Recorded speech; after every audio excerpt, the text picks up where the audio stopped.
Okay, so you've just enrolled in your MA tests or maybe applied linguistics, and suddenly, boom, those reading lists land. Oh, yeah. And it just feels like this mountain of jargon, right? Like a whole new language you have to learn overnight. It can be seriously overwhelming. It really can. And, that feeling is exactly why we're doing this deep dive today. We want to help decode some of that specialized terminology. Because just being told to prepare well doesn't really cut it, does it? Not at all. It's pretty useless advice without the specifics. You need to know what terms like, say, interlanguage or nominalization or even something technical like regex actually mean. Mm. And, crucially, how they're used in research and practice. Exactly. So our mission today is to kind of extract that essential professional vocabulary you're going to need. We want you to feel confident, well-informed right from the start. We'll be looking at academic writing, research methods, second language acquisition theory, basically the core stuff. Think of it as your fast-track guide to getting a handle on the key concepts that underpin those big modules. Applied linguistics, language teaching methodology, research methods, all that. And we're not just going to throw definitions at you. We'll give examples, context, Yeah. show you how these terms actually work in academic assignments and pedagogical thinking. Right. So where should we start? Maybe with the absolute basics, like how you're expected to write and behave academically at this level. Sounds like a plan. Let's dive into the essentials of academic writing and assignments first. Because communicating effectively and ethically, well, that's prerequisite number one, #2, essential terminology in academic writing and assignments. Okay, so moving into master's level writing, it's a big step up, isn't it? The sources we looked at really emphasize that it's way beyond just summarizing information. Oh, absolutely. You need, obviously clear structure, but also very specific things like using appropriate academic lexis and this relentless focus on supporting all your claims with evidence. No exceptions. And that lexis, that vocabulary, it includes using language carefully, right? Like not making overly strong claims. Precisely. Yeah. That brings us to hedging. This is a really key rhetorical strategy, especially in scientific or research-based writing. Hedging devices words like may, might, suggest, they're used to reduce the certainty of a claim. So it's not about being wishy-washy. Not at all. It's actually about academic rigor Yeah. and avoiding what researchers sometimes call face-threatening activities. You don't want to present your findings as absolute, undeniable truths, especially if they might challenge someone else's work. It's about acknowledging limitations and alternative interpretations. It's a kind of intellectual humility then. So instead of saying, this method is the best, you'd say something like, the evidence suggests this method may be more effective in certain contexts. Exactly. You're demonstrating modality is a linguistic term for showing these relative levels of certainty or possibility. It's crucial for a balanced, credible academic voice. Okay. And speaking of credibility, that leads us straight into a really important issue around academic integrity, patch writing. Yes, patch writing. This is a significant concern, particularly at the graduate level, because it's a bit more insidious than just copying and pasting, which is blatant plagiarism. So how do our sources define it exactly? They describe it as a unethical approach, where a writer tries to paraphrase but basically just changes a few words here and there, maybe uses a thesaurus for synonyms, but keeps the original sentence structure and flow of ideas. Ah, so it looks like paraphrase, but it isn't really engaging with the idea. Precisely. It's often quite detectable by experienced readers or software, but even if it slips through, it represents a failure of intellectual engagement. You haven't really processed the source material. Right. The sources mention that while, technically skilled patch writers might sometimes get away with it, just like outright plagiarists sometimes do, it's still considered a poor form of academic misconduct. A weaker form, maybe, but still misconduct. Absolutely. The core problem is that you haven't synthesized the ideas. You haven't taken them, understood them, and then re-expressed them within your own argument, in your own voice. You're essentially just echoing the original author. Okay, so developing that independent voice is key. And that means really understanding what's being asked of you in different types of assignments. Master's programs love specific essay types, don't they? They certainly do, and each demands a very particular rhetorical approach. Let's break down three common ones mentioned in the sources. Sounds good. First up, the compare and contrast essay. This was pretty systematic. Your job is to identify both the similarities and the differences between, say, two theories or maybe two teaching methods. Like comparing Krashen's ideas with Swain's output hypothesis, for example. Exactly like that. The key here is balance. You can't just focus on the differences. You need to give equal weight to similarities and differences before you draw any conclusions. It's about a balanced, systematic analysis. Okay, systematic. What's next? Second, we have the discussing a quotation essay. This one is much more focused, more constrained. You're given a specific quote, usually from an authority in the field. And you have to stick to that quote. Pretty much. Yeah. Your entire essay needs to unpack that statement. You elaborate on it, explain its context, analyze its implications, maybe challenge it a bit, but always using the quote as the central point of reference. You can't just wander off and talk generally about the topic. The quote is your lens. Right, got it. Lens. And the third type, sounds like it might be the toughest. Often it is. The critically evaluate essay. This demands that you go way beyond just describing something. You have to actively weigh up the strengths and the limitations, the pros and the cons of a particular topic, theory, or argument. So if the prompt asks you to critically evaluate, let's say, task-based language teaching. Then you need to identify its benefits, sure, but also its genuine significant weaknesses or challenges.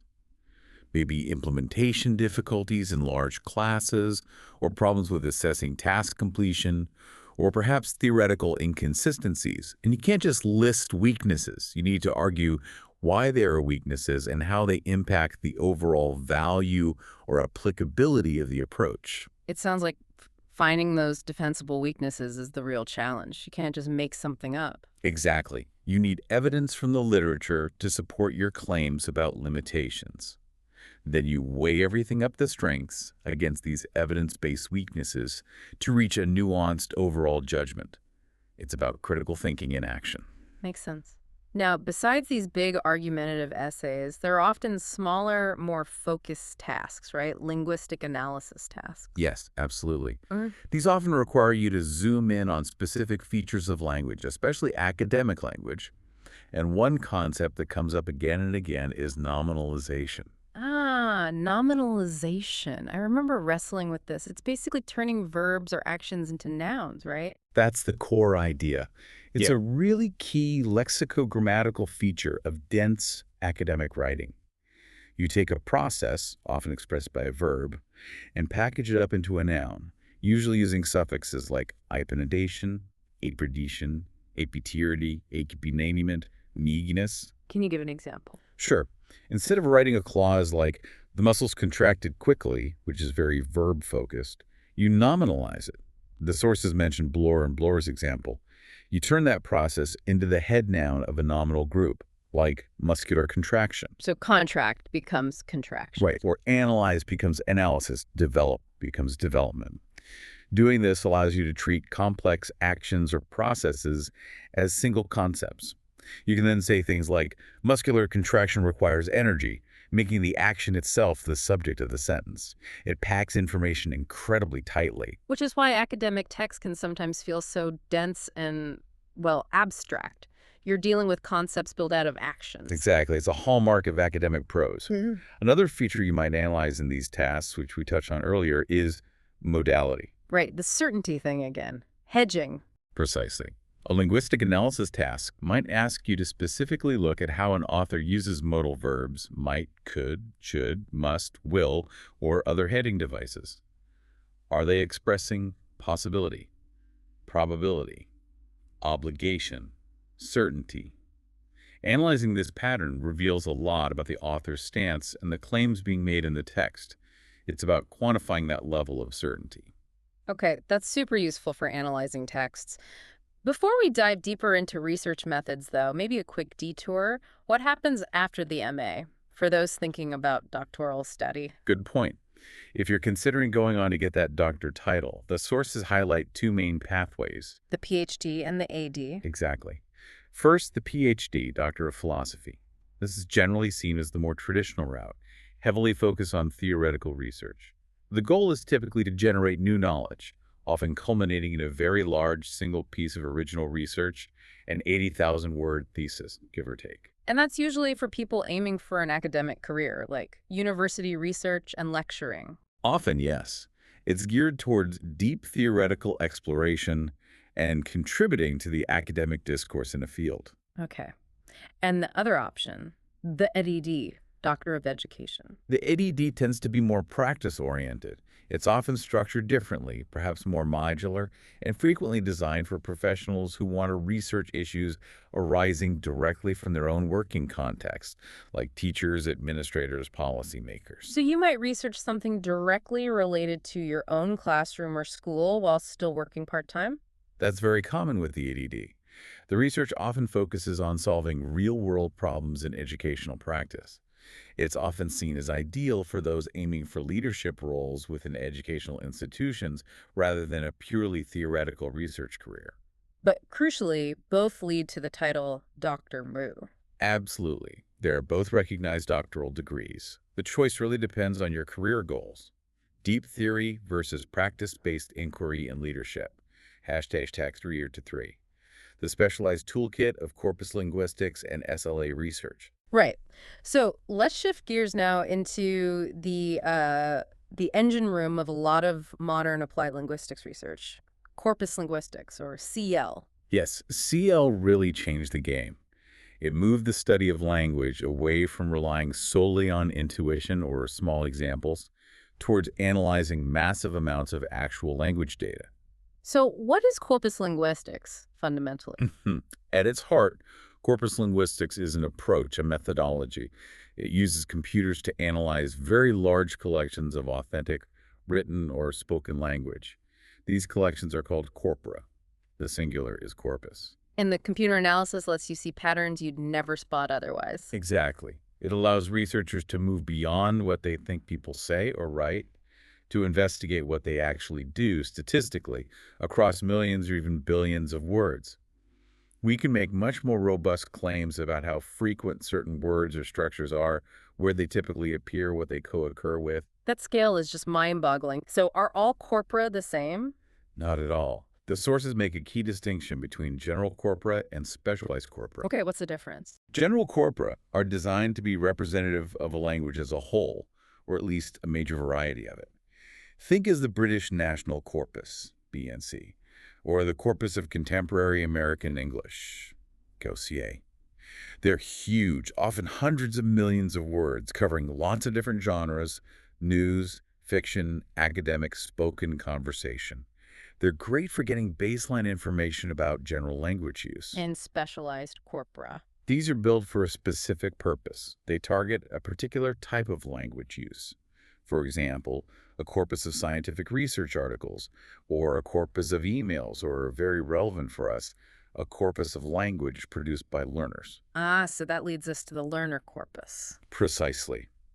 Learner corpora are collections of text or speech produced specifically by second language L2 learners. The big one mentioned in our sources is the International Corpus of Learner English, ICLE. What's an ICLE? It's primarily argumentative essays written by fairly advanced university-level learners of English from many different first language backgrounds. It's an incredibly valuable resource for SLA research. And the power comes from comparing learner language to native speaker language. Yes, that's often the key. Researchers frequently compare a learner corpus like ICLE to a comparable native speaker comparison corpus. The example given is Lostness, the Louvain corpus of native English essays. By comparing the learner's output in ICLE to the native speaker's output in Lostness, you can identify things learners overuse, underuse, or misuse compared to native speaker norms. Okay, so you have these massive databases of language. How do you actually find anything useful in them? You need special tools, right? Absolutely. The most fundamental tool in the CL toolkit is the concordancer. Concordancer. Sounds technical. What does it do? Think of it like a superpowered search engine for language data. You tell it what word or phrase you're interested in, maybe the mobile verb might, or perhaps a phrase like, on the other hand, and it retrieves every single instance of that item from the corpus. And it just gives you a long list. Usually it displays the results in a very specific format called a KWIC concordance. KWIC stands for keyword and context. Word in context. Yeah. Okay. Yeah, so each instance of your search term, the keyword, is shown in the middle of the line with a little bit of the text that came before and after it. This is crucial because it lets you see the immediate linguistic environment, the context in which your keyword is being used. You can see the words it collocates with, the grammatical structures it appears in. Ah, so you're not just counting words, you're seeing how they're used. That makes sense for looking at patterns, errors, idioms. Exactly. But what if you want to find something more complex than just a single word or a fixed phrase? Say you want to find all examples of the passive voice. That's not one specific string of words. Right.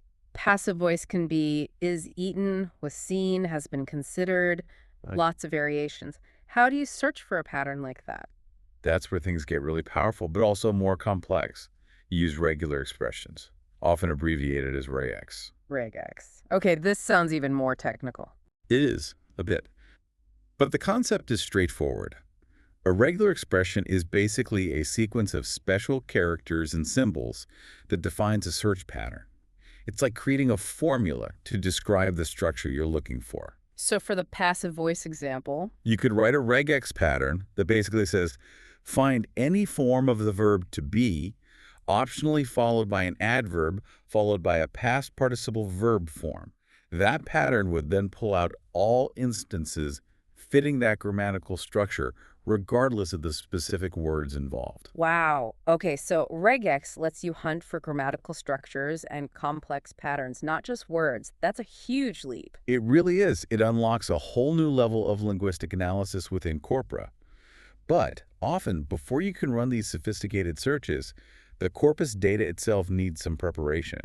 It needs to be enriched with linguistic information. This process is called annotation. Annotation, like adding notes or labels to the text. Exactly. You're adding layers of linguistic information to the raw text. One of the most common types, often done automatically by software, is part of speech, POS tagging. Part of speech, Hmm. like noun, verb, adjective. Precisely. A POS tagger goes through the corpus and assigns a label to every single word, identifying its word class. Noun, verb, adjective, adverb, preposition, etc. And sometimes finer grammatical details, like verb tense or noun number, singular, plural. Why is that useful? It's incredibly useful. Yeah. Once a corpus is POS tagged, you can search for things like all adjectives immediately preceding a noun or all past tense verbs. You can investigate grammatical patterns much more easily than working with raw text. It enables broader stylistic and grammatical analyses. Okay, so POS tagging is usually automatic. What about other kinds of annotation, especially for learner language? Well, for learner language, a crucial type is error annotation or error tagging. And unlike POS tagging, this is typically a very laborious manual process. Manual. So someone has to read through the learner text and mark all the errors.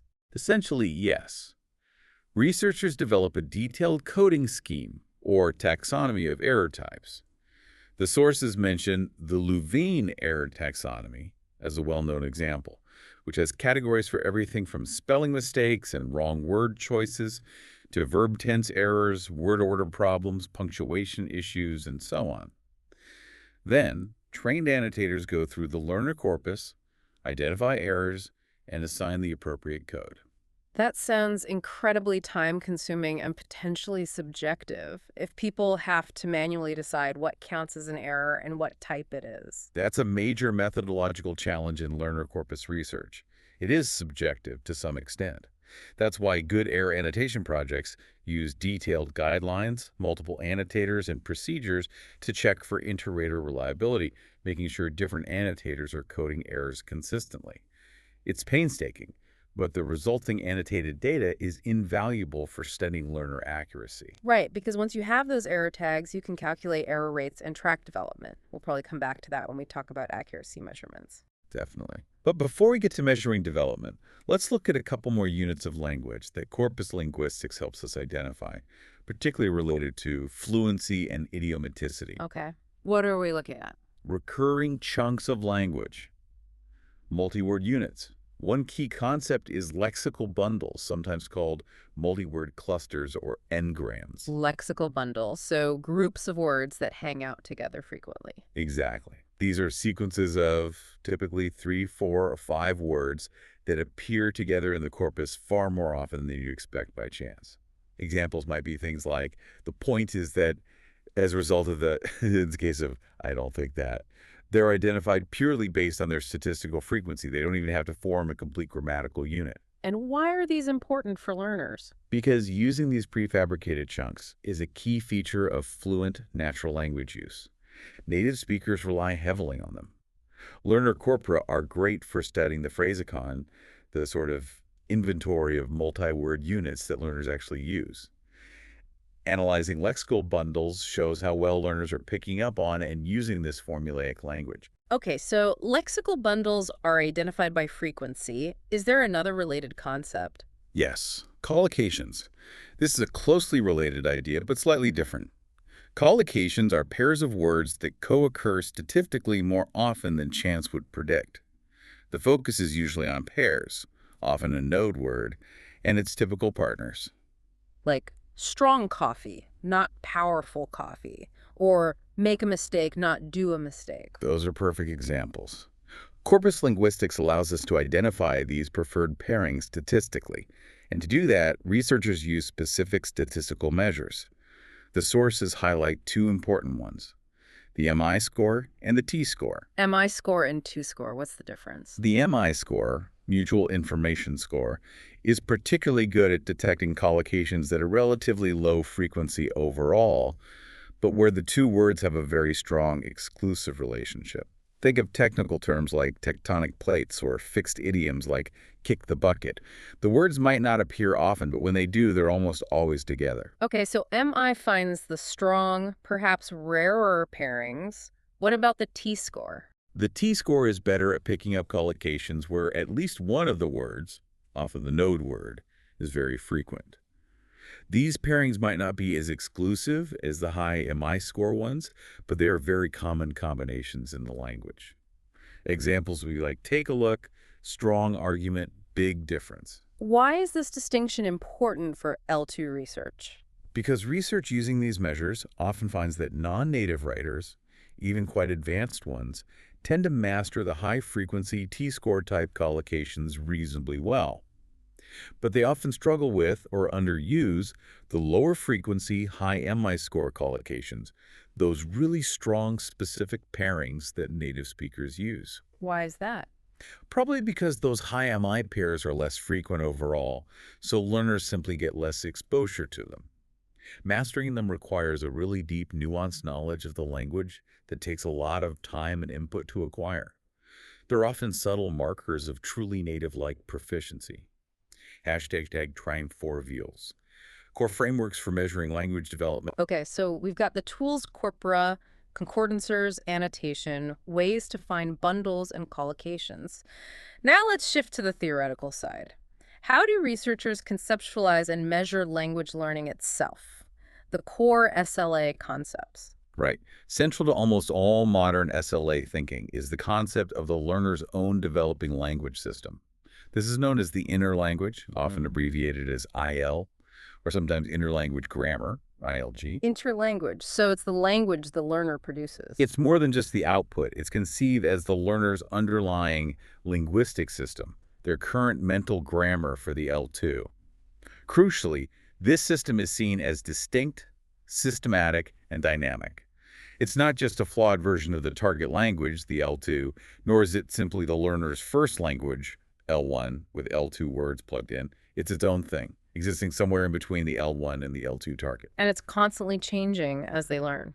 Exactly. It evolves over time. And recognizing the systematic nature of the inner language was a huge shift. It meant that learner errors aren't necessarily random mistakes, but often reflections of the current rules or hypotheses within the learner's IL system. Okay. And one of the biggest influences on that interlanguage system must be the learner's first language, right? Absolutely. This influence is known as cross-linguistic influence, CLI. You might also see the older term transfer used, though CLI is generally preferred now as it sounds less like physically moving something from one language to another. So CLI is just the L1 messing with the L2. It's the impact, which can be positive or negative, of the learner's L1 knowledge on their learning and use of the L2. This can happen at all levels: phonology, accent, vocabulary, false friends, borrowing, syntax, word order, pragmatics, everything. How do researchers actually investigate CLI systematically? How do they know if an error is really due to L1 influence or something else? That's where specific research models come in.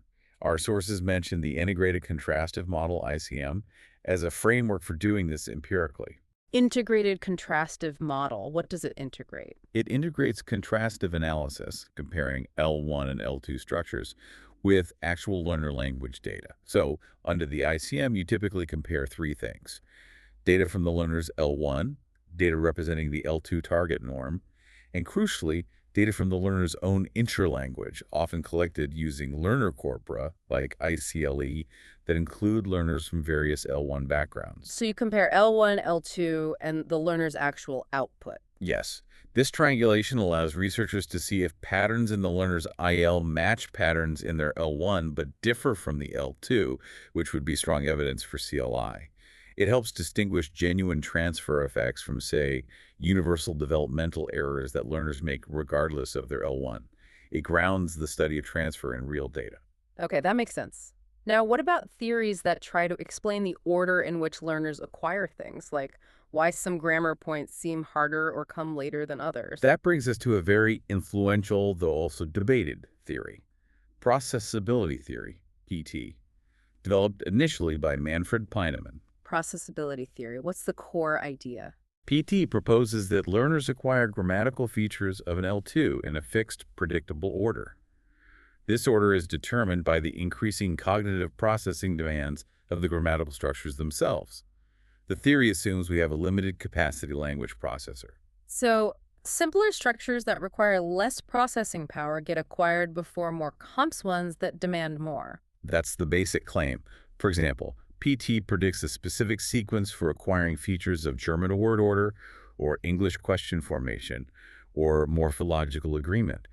Learners supposedly can't skip stages in this developmental sequence because their internal language processor isn't ready yet to handle the procedures required for the later stage structures. That's a strong claim, a fixed universal sequence. How do researchers test this? How do they know when a learner has truly acquired or reached a certain stage? That is the critical methodological challenge for PT research: operationalizing the emergence criteria. Emergence criteria, meaning the criteria for deciding when a structure has officially emerged in the learner's interlanguage?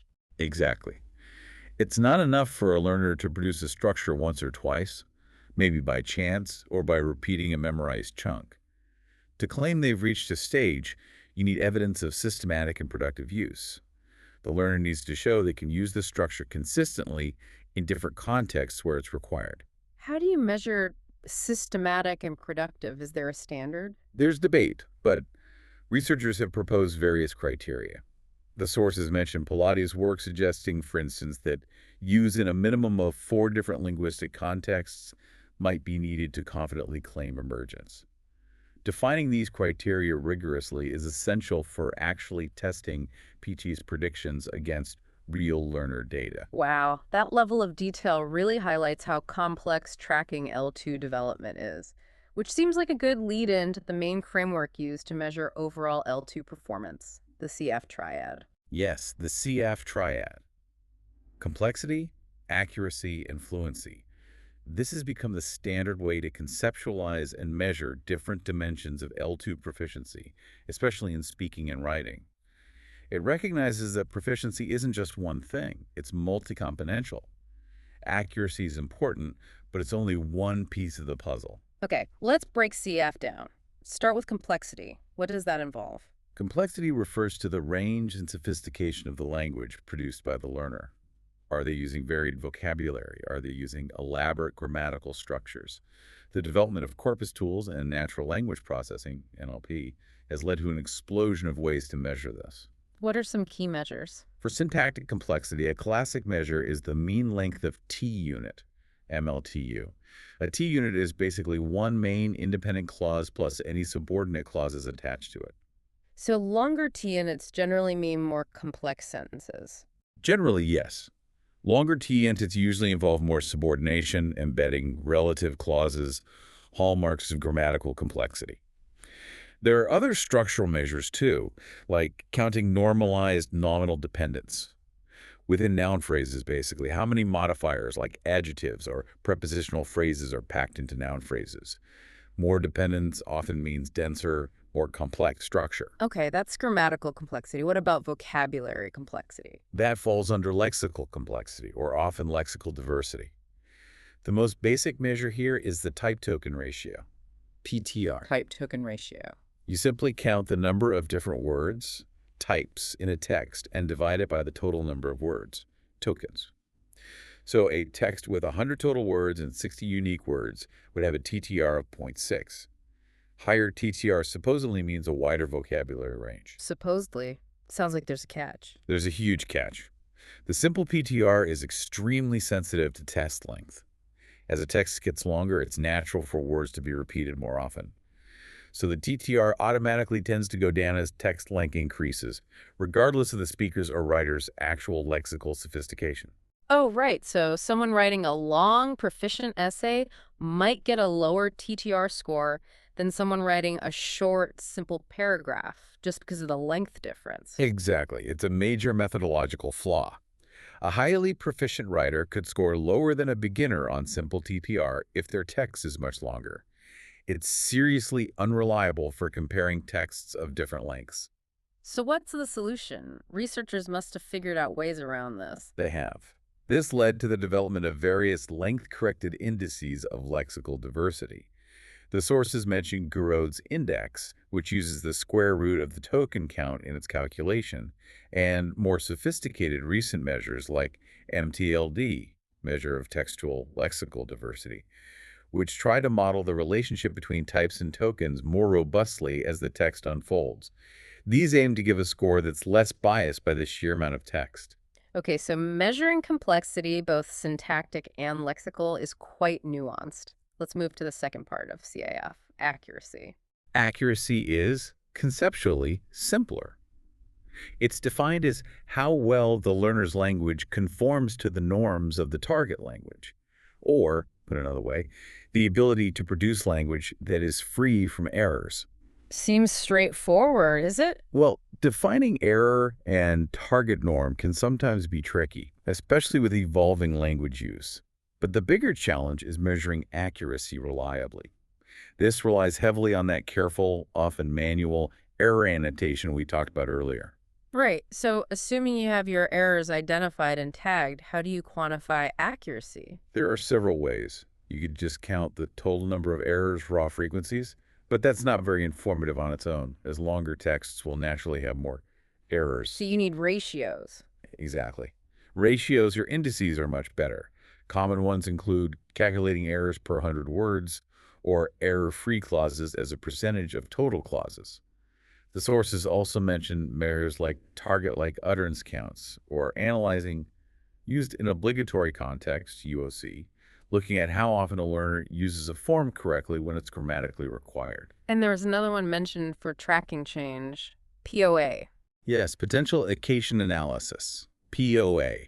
This is a method often used to track the changing frequency of specific error types over time or across proficiency levels.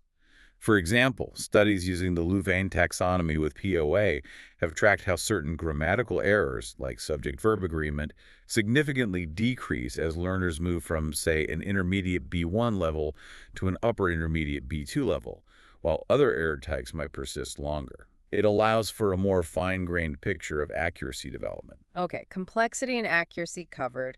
That leaves the third part of the triad, fluency. Fluency. This generally refers to the learner's ability to process and deliver language smoothly, efficiently, and without undue hesitation or pausing. It's about the ease and speed of production, particularly in speech. How do researchers study this? It sounds more cognitive. It is often linked to cognitive models of speech production, like Leveld's influential model.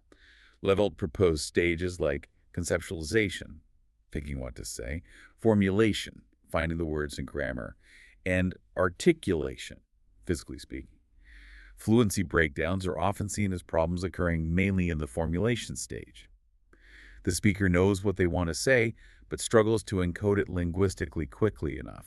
So how do you measure these breakdowns? Researchers often focus on breakdown fluency, which means measuring the disruptions in the flow of speech. The most common measure here is analyzing silent pausing. Just counting the silences. Well, counting them and measuring their length. Excessive pausing is seen as a clear sign of processing difficulty. The learner is stopping to think, search for words, plan grammar. But surely everyone pauses sometimes, even native speakers.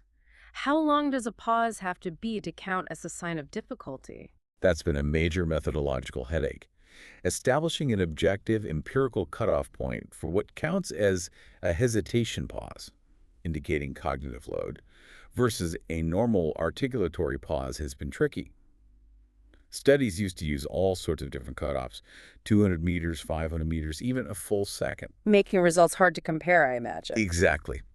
But more recent research, mentioned in our sources, has tried to establish this more scientifically.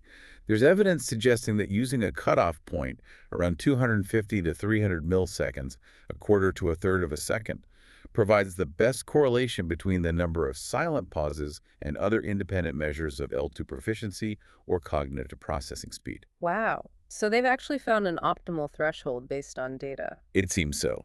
Finding that sweet spot allows researchers to measure breakdown fluency much more reliably, linking it more strongly to the underlying cognitive processes involved in L2 speech production.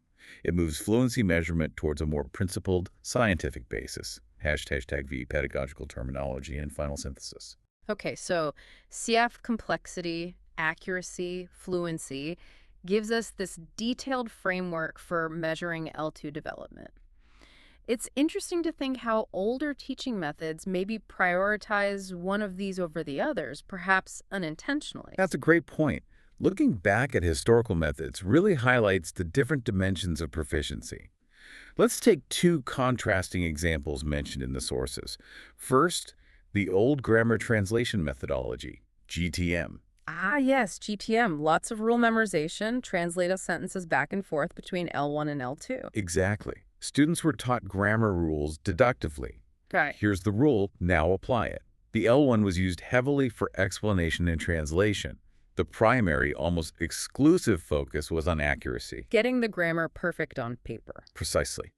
But this intense focus on accuracy often meant that fluency was completely neglected. Students might have been able to translate complex sentences correctly, but they often couldn't speak spontaneously or smoothly at all. And complexity might have been high in terms of knowing rules, but maybe not in terms of using varied structures communicatively. Okay, so GTM, accuracy first, fluency last. What's the contrast? Think about methods like the natural method or the later direct method, sometimes associated with Berlitz. These are based on the idea of mimicking first language acquisition. So lots of listening and speaking, no translation. Right. The main goal was developing spoken communication skills, so fluency was prioritized. Yeah. The L1 was strictly avoided in the classroom. Grammar was supposed to be learned inductively, figuring out rules from examples, not being told them, and language was always presented in meaningful contexts. What was the potential downside there? Accuracy. Potentially, yes. By focusing so heavily on communication and perhaps downplaying explicit grammar rules or error correction to avoid inhibiting fluency, learners' early accuracy might have suffered. It really shows that trade-off. Focusing heavily on one aspect of ZACF can often lead to neglecting another.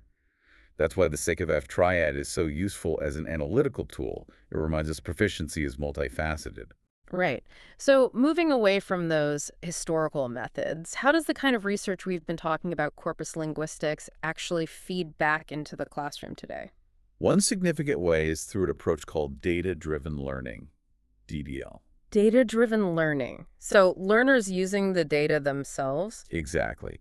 DDL involves learners directly interacting with corpus data and concordance tools. Software like Anconc is often used. They become mini researchers themselves. How would that work in practice? Well, instead of the teacher just telling them, say, the difference between economic and economical, the learners could use a concordancer to look up both words in a large corpus. They'd see lots of real examples, KWIC lines, and could figure out the patterns of the typical collocations, the contexts for themselves. Ah, so it's discovery learning, facilitated by authentic language data. Precisely.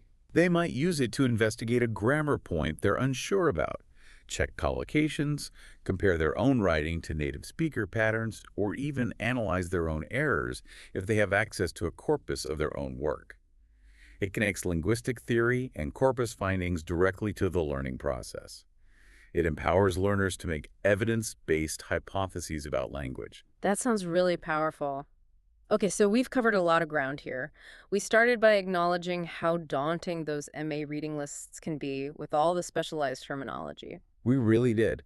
We've tried to define and give examples for key terms across academic writing conventions like hedging and nominalization, the pitfalls of patch writing, the requirements of different essay types. Then we dove into the world of corpus linguistics, defining corpora, concordancers, KWIC, the power of regex, the importance of POS tagging and error annotation, and how we identify lexical bundles and collocations using measures like MI score and T-score. And then we shifted to the core SLA frameworks. Understanding interlanguage and cross-linguistic influence, the claims of processability theory and its challenge of defining emergence criteria, and finally, breaking down the crucial CCAF triad complexity with measures like MLTU and corrected TTRs like MTLD, accuracy, quantified via ratios and POA, and fluency, often studied via silent pausing with careful cutoff points.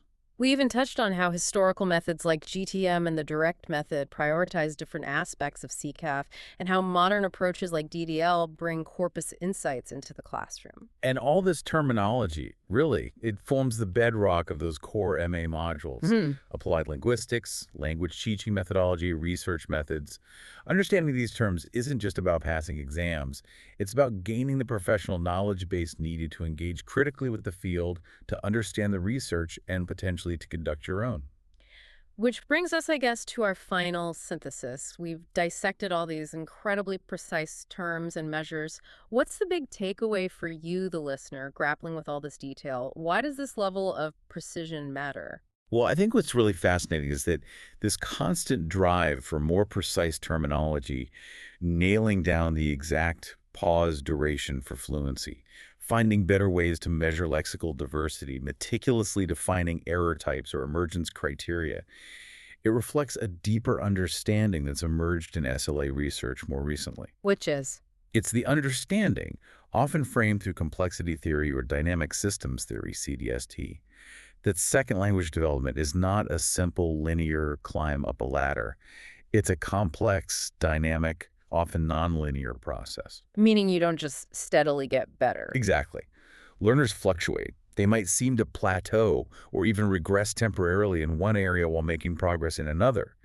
Development can be highly variable, influenced by countless interacting factors. It's fundamentally an individually owned process, unique to each learner. So how does knowing the precise definition of, say, an MI score collocation help with that messy reality? Because mastering this detailed terminology isn't just about academic gatekeeping or sounding smart. It's about giving you the sharp, precise, analytical tools needed to observe, understand, track, and ultimately, perhaps even influence that complex, dynamic, individual journey, whether it's your students' learning or your own. It provides the lens to see the nuances within that nonlinear development. That's a fantastic way to put it. Precision tools for a complex journey. Thank you so much for guiding us through that today. My pleasure. It's complex stuff, but hopefully breaking it down helps. It definitely does. And thank you for joining us for this deep dive. Welcome to the deep dive. We're here to take really dense, sometimes quite academic research and just boil it down into insights you can actually use. And today, well, we're tackling something called language teaching methodology, or LTM for short. Hmm. Now, LTM, it often sounds like it's just, a bag of tricks for the classroom, maybe some activities you pull out on a Friday afternoon. Right, like it's purely practical, no deep theory. Exactly. But what we found digging through the source material you sent over is that actually this field has some serious scientific roots now. It's grounded in, well, hardcore research. That's the core idea. Yeah. So our mission today is to explore how modern second language acquisition research, SLA, and especially the big data analysis tools they use now, how that's changing our understanding of how people really learn languages. And crucially, what makes a teaching method effective based on that evidence. Yeah, we want to cut through maybe some of the myths or the older ideas and give you the empirical foundation for LTM today. Absolutely. And the sources you gave us, they cover a really interesting range. We've got stuff from like the core readings for an MA in TESOL or applied linguistics. Okay, so the academic foundations. Right, where students have to get their heads around linguistic theory, the history of different methods, research design, all that foundational knowledge. Got it. But then we also have these really cutting-edge studies, the ones using huge amounts of data from language learners. This learner corporate research you mentioned, LCR. Exactly, LCR. That's really where the action is in terms of driving new insights.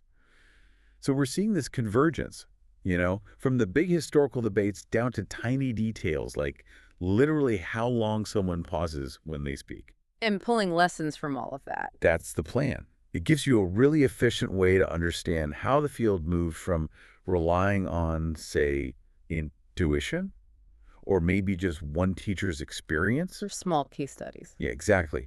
To needing verifiable scientific evidence. And that evidence is what should be shaping the LTM principles we use now. Okay, so let's unpack that shift because it sounds, well, pretty fundamental. Moving away from anecdotes, small observations, into this era of big data for language learning. It really is a massive shift. For decades, a lot of SLA thinking came from these very detailed, often fascinating, but quite limited case studies. Mm. One researcher following one or two learners very closely. Which is valuable, but hard to generalize from, right? Precisely. Now, we're talking about using computers to analyze just enormous amounts of learner language. Think libraries full of essays, transcripts, online chats.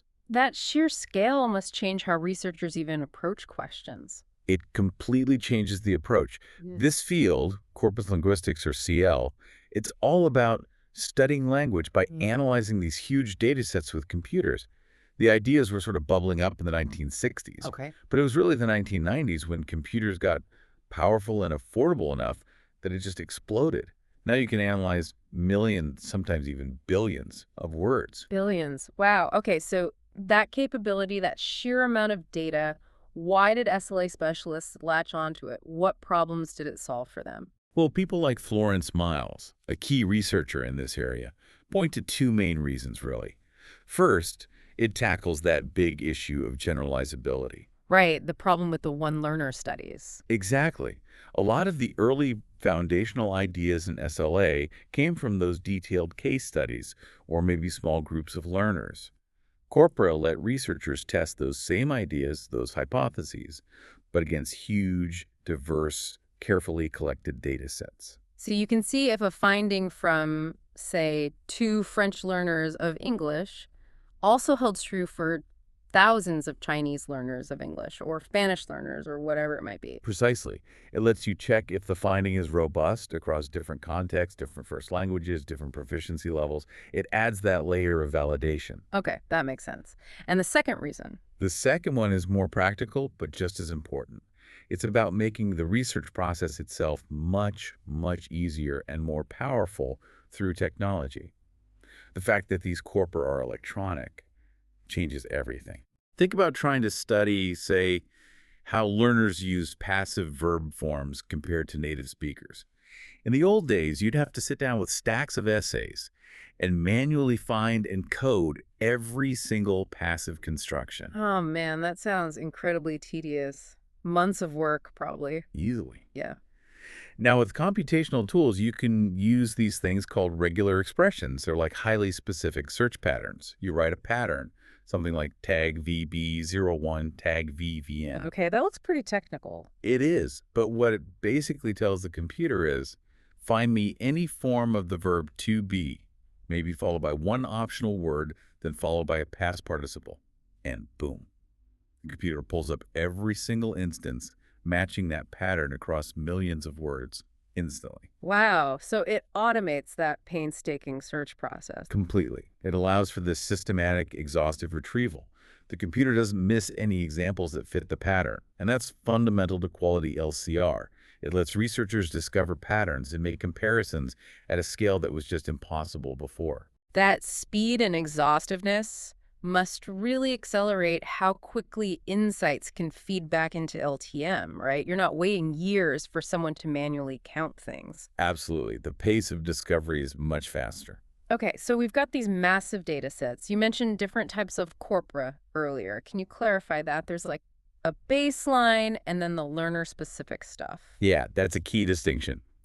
We have what are called general corpora.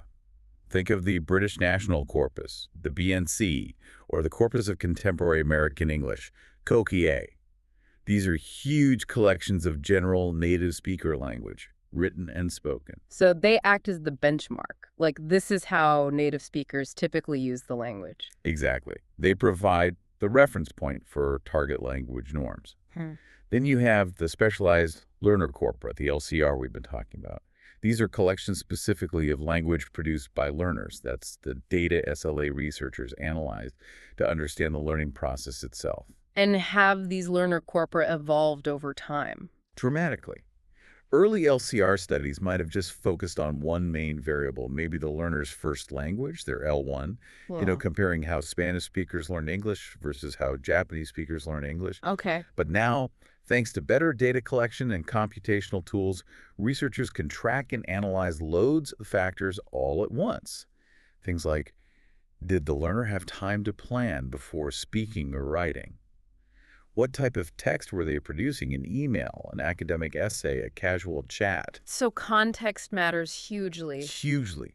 Also, the learning environment, studying abroad versus in their home country. Yeah. Even trying to capture things related to motivation or anxiety. And it's not just English learners anymore. There are growing corpora for learners of many different second languages collected worldwide. But I remember reading in the sources there was some debate, almost philosophical, about what counts as a proper learner corpus. Something about authentic data versus controlled data. Ah, yes, that's a really important methodological point. There's this tension. Some corpus linguists, often the more traditional ones, argue that a true corpus should only contain authentic, spontaneous language produced naturally, without the researcher directly trying to elicit specific things. Okay, like recording natural conversations or collecting essays written for actual classes. Exactly. But a lot of learner data is collected using specific tasks designed to get learners to produce particular grammatical structures or talk about certain topics. Think of structured interviews or picture description tasks. Right, where the researcher is trying to guide what language gets produced. Precisely. And data collected that way using these elicitation tasks is sometimes seen as, well, not quite a true corpus. Some might call it peripheral data or maybe just an interlanguage database rather than a corpus proper. Is there an example of that? A famous one is Lindsay, the Louvain International Database of Spoken English Interlanguage. It's an incredibly valuable resource full of interviews with learners from many L1 backgrounds. But because the interviews followed a set structure to elicit specific types of speech, some purists would say it's not a spontaneous corpus in the strictest sense. So the LTM takeaway here is be aware of how the data was collected. Exactly. You need to understand the potential constraints or influences of the data collection method before you draw firm conclusions or derive a teaching principle from it. Was it spontaneous, or was it shaped by a task? It matters. That's a really good point about being critical of the data source. So we have all this data, maybe spontaneous, maybe elicited. How do researchers actually pull useful, practical LTM insights out of these mountains of words? What are the key tools? Well, probably the most fundamental and versatile tool is the concordance, often shown as a KWIC display keyword in context. Okay, what does that do? It basically finds every single time a specific word or phrase appears in the entire corpus, and it displays each instance on a separate line, centered, with a little bit of the text that came before and after it. Ah, so you're not just seeing that a learner used the word however. You're seeing how they used it, what came before it, what came after it, in dozens or hundreds of examples. Precisely. It shifts the focus from just counting frequency to understanding use and context. Is the word used correctly? Is it used in the right kinds of sentences? What other words tend to appear near it, its collocations? Right, which seems crucial for figuring out actual usage patterns, not just vocabulary counts. It's incredibly versatile for answering all sorts of research questions because it highlights the immediate linguistic environment. This is gold for informing vocabulary teaching, grammar explanations, you name it. Okay, concordances. What else? Another really critical technique, especially for understanding fluency and sounding more natural, is cluster analysis. Clusters, like groups of words. Exactly. This method is all about finding and analyzing formulaic language, those chunks, those multi-word units that we use all the time without thinking. Things like, the point is that, or as far as I'm concerned, or you know what I mean. Ah, the prefabricated phrases. Yeah, sometimes called prefabs or lexical bundles. Research shows that fluent speakers, both native and non-native, rely heavily on these chunks. They're like building blocks for smooth, idiomatic speech. Cluster analysis automatically pulls out these frequently recurring sequences from the corpus data. So you can see which chunks learners are using, maybe overusing or maybe not using compared to native speakers. Precisely. It reveals patterns in formulaic language use, which is incredibly important for advanced fluency and sounding natural. If learners aren't using these chunks or using them awkwardly, their language can sound very stilted, even if their grammar is technically okay. That directly feeds into LTM, doesn't it? It suggests we should probably be explicitly teaching these chunks. Absolutely. It provides empirical evidence for focusing on formulaic language in teaching. But the overarching point here, the big LTM principle coming out of all this LCR work, isn't just about the specific tools. What is it then? It's that these corpus methods must be used within a strong theoretical framework from SLA. The tools don't replace the need for good research questions and solid theory. They are ways to test theories against massive amounts of data. Okay. And using them enforces a certain rigor. The analysis becomes exhaustive, the computer finds every instance, it becomes intersubjectively verifiable, someone else can run the same search query on the same corpus and should get the same results. So it's transparent and repeatable. Exactly. That transparency, that repeatability, it massively boosts the quality and reliability of the research findings. It means the LTM principles we derive are based on solid, verifiable evidence, not just someone's opinion or observation of a few students. Okay, so we've seen the tools and the data. Now let's look at what LCR has actually revealed about language learning. We should probably start with that classic framework, the CAF triad. Complexity, accuracy, fluency. Right. CAF is a cornerstone for measuring learner performance. And LCR has really sharpened how we understand and measure each part. Let's start with complexity, particularly lexical complexity, the variety and sophistication of vocabulary. The sources mentioned this was tricky to measure accurately for a long time. Oh, it was a huge headache for decades. The oldest, simplest measure was the type token ratio, the TTR. You just divide the number of different words, the types, by the total number of words, the token. Seems straightforward enough. What was the problem? The massive fundamental flaw is that TTR automatically goes down as a text gets longer. It's mathematically bound to text length. Wait, hang on. So if a learner writes a really long, detailed essay, their TTR score gets worse than if they wrote a short paragraph, even if the long essay uses amazing vocabulary. That's exactly the problem. Think about it. In a long text, you inevitably have to repeat common words like the, is, and a over and over again. Those increase your token count way faster than your type count. So it punishes fluency and elaboration? That seems completely counterintuitive if you're trying to measure vocabulary richness. Totally counterintuitive. A short, simple text could get a high TTR, while a long, sophisticated one gets penalized. It made TTR a really unreliable measure of actual lexical ability on its own. Okay, that's a major methodological flaw. How did researchers get around that? How did they fix it? Well, they developed more sophisticated measures designed to counteract this length dependency. Things like calculating the logarithm of TTR, or the square root of TTR, the one's called Rhodes index. These adjust the ratio mathematically. Better, but still based on types and token. Yes. But then came even more advanced metrics, like VOC-D, sometimes called D or MTLD, which stands for Measure of Textual Lexical Diversity. These use more complex algorithms, often involving random sampling within the text, to calculate lexical diversity in a way that's much more stable across different text lengths. Okay, so we have measures that are less sensitive to how much someone wrote. Right. But then things got even more interesting. Researchers realized that just counting different words isn't the whole story of lexical sophistication. We also need to consider the quality of the words. Like, are they using rare words, academic words, words used in specific ways? Exactly.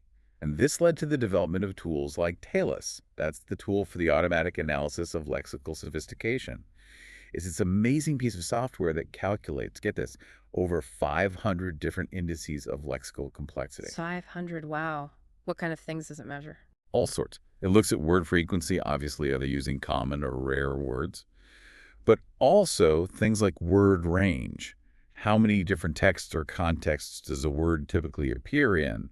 It measures academic vocabulary presence, concreteness, imageability, age of acquisition, psycholinguistic factors. Okay, so it's giving a much, much richer picture than just counting unique words. It's about the properties of the words themselves. Precisely.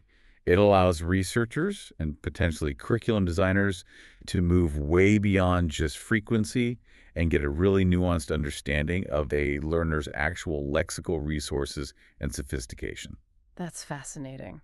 Okay, let's move to the second leg of the triad, accuracy. Now, the sources called this one slippery and thorny, which surprised me. I thought accuracy, getting the grammar right would be the most straightforward thing to measure. You'd think so, wouldn't you? Accuracy is generally defined as, how well the learner conforms to the norms of the target language, Yeah. or their ability to produce error-free language. Sounds simple, but the actual process of doing error analysis EA, systematically identifying and categorizing errors in learner language, is incredibly complex and subjective. Why is it so tricky? Because identifying an error, and especially classifying it, often depends heavily on context and the researcher's interpretation. Take a classic example. A learner writes, "He must go home." Okay, clearly wrong. Clearly wrong, but what kind of error is it?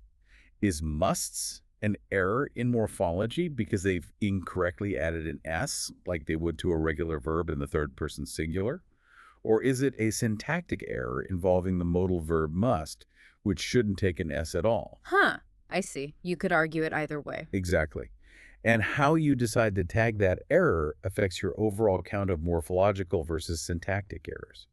To do EA properly, researchers have to develop really detailed error tagging systems, often refining them over and over again, and meticulously justify every single coding decision.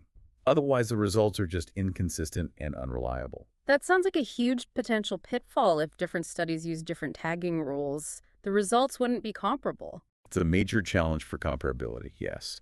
Consistency in error tagging is crucial. Now, despite these challenges, did LCR manage to uncover any key developmental patterns regarding accuracy? Like, when do learners typically get better at avoiding errors? Yes, this is one of the really powerful findings with significant LTM implications. Yeah. Studies using large corpora, especially those coded with proficiency levels, like the CEFR scale, A1, A2, B1, B2, C1, C2, found a pretty clear pattern. What did they find? They found that most of the improvement in local errors, things like basic spelling mistakes, subject-verb agreement errors, incorrect plural endings, simple word choice slips, that improvement happens most dramatically between the B1 level, which is like a lower intermediate, Okay. and the B2 level, upper intermediate. Learners make significant gains in controlling these basic grammatical features during that intermediate stage. So accuracy in those core areas tends to stabilize or maybe plateau after B2. Largely, yes. While learners obviously continue to refine their language, the frequency of those fundamental errors decreases most sharply moving into B2, and then the rate of improvement slows down considerably at the C1 and C2 advanced levels. Okay, hang on. If accuracy on these core things kind of levels off after B2, what does that mean for teaching? Because often, advanced grammar and error correction are still a big focus in C1 or C2 classes, aren't they? It implies that the focus of LTM probably needs to shift significantly at higher levels. If learners have mostly got the basics down by B2, then continuing to hammer away at, say, third-person S errors in a C1 class is likely not the most efficient use of time. So what should the focus be? The LCR data suggests that C1 and C2 instruction should probably concentrate more on things like increasing syntactic complexity using more varied and sophisticated sentence structures, improving stylistic appropriateness, adapting language effectively for different genres and situations, and achieving more native-like fluency and idiomaticity, including using those formulaic chunks we talked about. Ah, so it's less about fixing basic mistakes and more about building sophistication and flexibility. Exactly. The errors might still be there occasionally, but the main developmental action at advanced levels seems to be in complexity and fluency, rather than basic accuracy. This corpus evidence really helps justify shifting curriculum goals based on proficiency level. That's a really practical takeaway for anyone designing courses. Okay, let's hit the third part of SICF, fluency. This seems linked much more directly to how the brain is processing language in real time. Absolutely. Fluency is all about the efficiency, the smoothness, the speed of planning, and actually producing speech. It's often conceptualized using models like LEVALTS, which breaks speech production down into stages. Like thinking of the message, finding the words in grammar, and then actually saying it. Sort of, yeah. LEVALT talks about conceptualization, figuring out what you want to say, then formulation, translating that thought into actual linguistic form, finding the words, building the sentences, and finally, articulation, the physical act of speaking. And how does LCR help us measure this? We can't see inside someone's head. No, but we can observe the byproducts of cognitive processing, particularly pausing behavior. Where and when a speaker pauses can tell us a lot about where they might be having difficulties in those underlying stages. Fluency research looks closely at pauses, hesitations, repetitions, and speech rate. So, how does pausing relate to those mental stages? This is where LCR has been really revealing. Research comparing L2 learners and native speakers using large speech corpora shows something interesting. Generally, they don't differ that much in pauses that occur between major clauses or sentences. Okay, the pauses at natural thought boundaries. Right. Those pauses often reflect time needed for the higher level conceptualization, or they might be related to turn-taking in conversation. But where L2 learners typically differ significantly is within clauses or sentences. Ah, the mid-utterance stumbles. Exactly. L2 learners tend to pause more often and for longer durations inside their sentences. And these within utterance pauses are seen as strong indicators of trouble primarily at the formulation stage. Meaning they're struggling to find the right word or construct the grammar or maybe plan the pronunciation of the next bit. Precisely.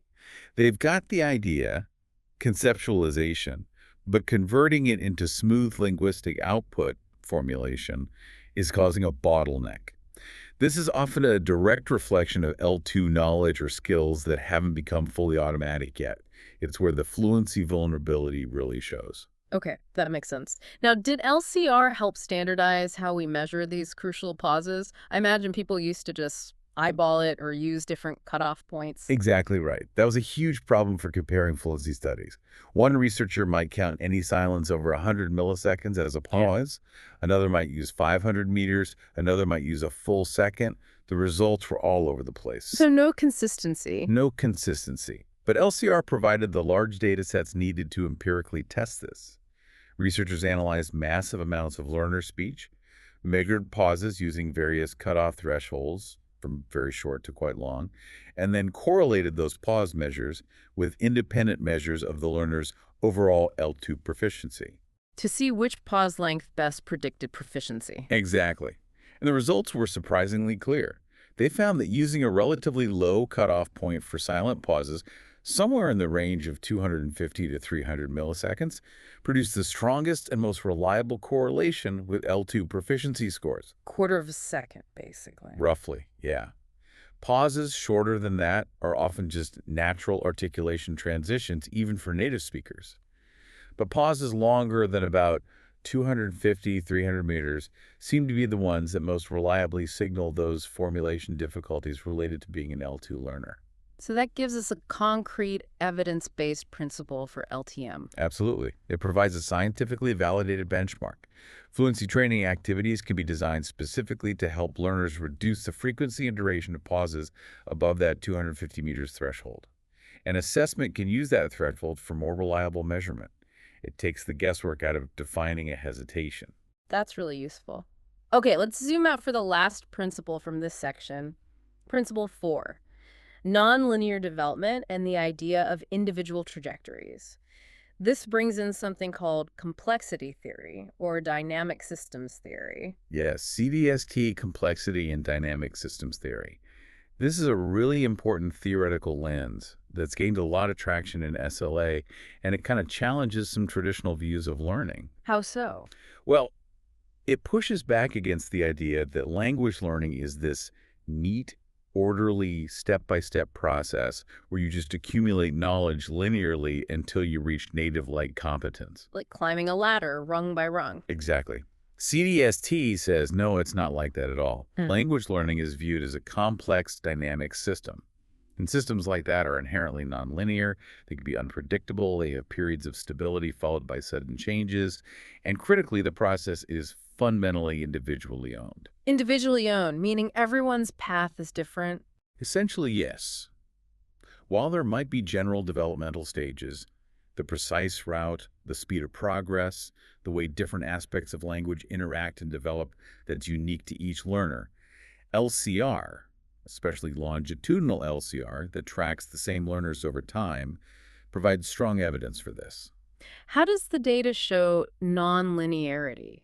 Longitudinal studies often show that different subsystems of language, like vocabulary or grammar or pronunciation, don't develop in lockstep. A learner might show a big jump in their vocabulary knowledge, lexical complexity, but their grammatical accuracy might stay flat for a while, or even dip temporarily as they try out new words. So progress isn't smooth across the board. There can be spurts and plateaus in different areas at different times. Exactly. You see these periods of rapid change, then stability, sometimes even apparent backsliding in one area while another surges forward. It's not a smooth, synchronized progression. It's much more dynamic and, well, complex. That really does challenge the idea of a fixed syllabus where everyone learns the same thing at the same pace, doesn't it? Fundamentally, if development is nonlinear and individual, a one-size-fits-all curriculum seems problematic. And what does this mean for actually doing the research? If you're trying to capture this complex, dynamic process with data, how do you have to collect it? You need dense data to really see these fluctuations, these sudden jumps and temporary dips, the kind of wobbles that characterize learning in a complex system. You need to collect data points frequently from the same learners over time. How frequently? The recommendation from CDST researchers is ideally weekly or bi-weekly data collection. But a suggested minimum to even begin to capture dynamic patterns properly is around 12 data points per academic year. So roughly once a month? Yeah. Anything less frequent and you miss the action. You risk missing it. Yeah.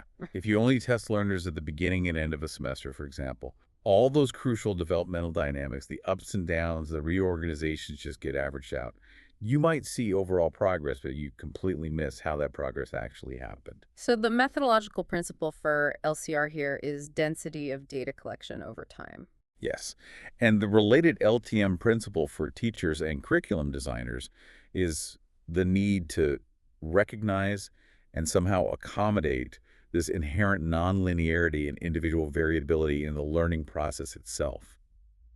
If the measurement needs to be dense and individual, maybe the teaching needs to be more flexible and responsive too. Okay, this exploration of the data and the core SLA principles derived from it is fascinating, but now we need to connect it back more explicitly to actual teaching. How does all this theory and LCR data translate into practical LTM principles for the classroom? Right, this is where we bridge the gap.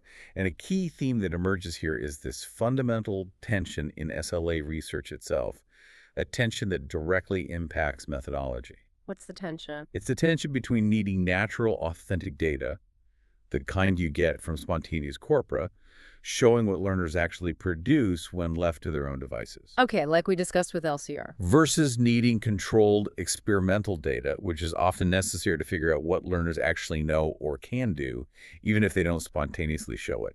Why isn't the natural corpus data enough? If it shows what they really do, isn't that the most important thing? Not necessarily, because learners are smart. They use avoidance strategies. If the learner isn't confident about using, say, the passive voice or complex conditional sentences, they'll often just find another way to say it. They'll rephrase using simpler structures they're comfortable with.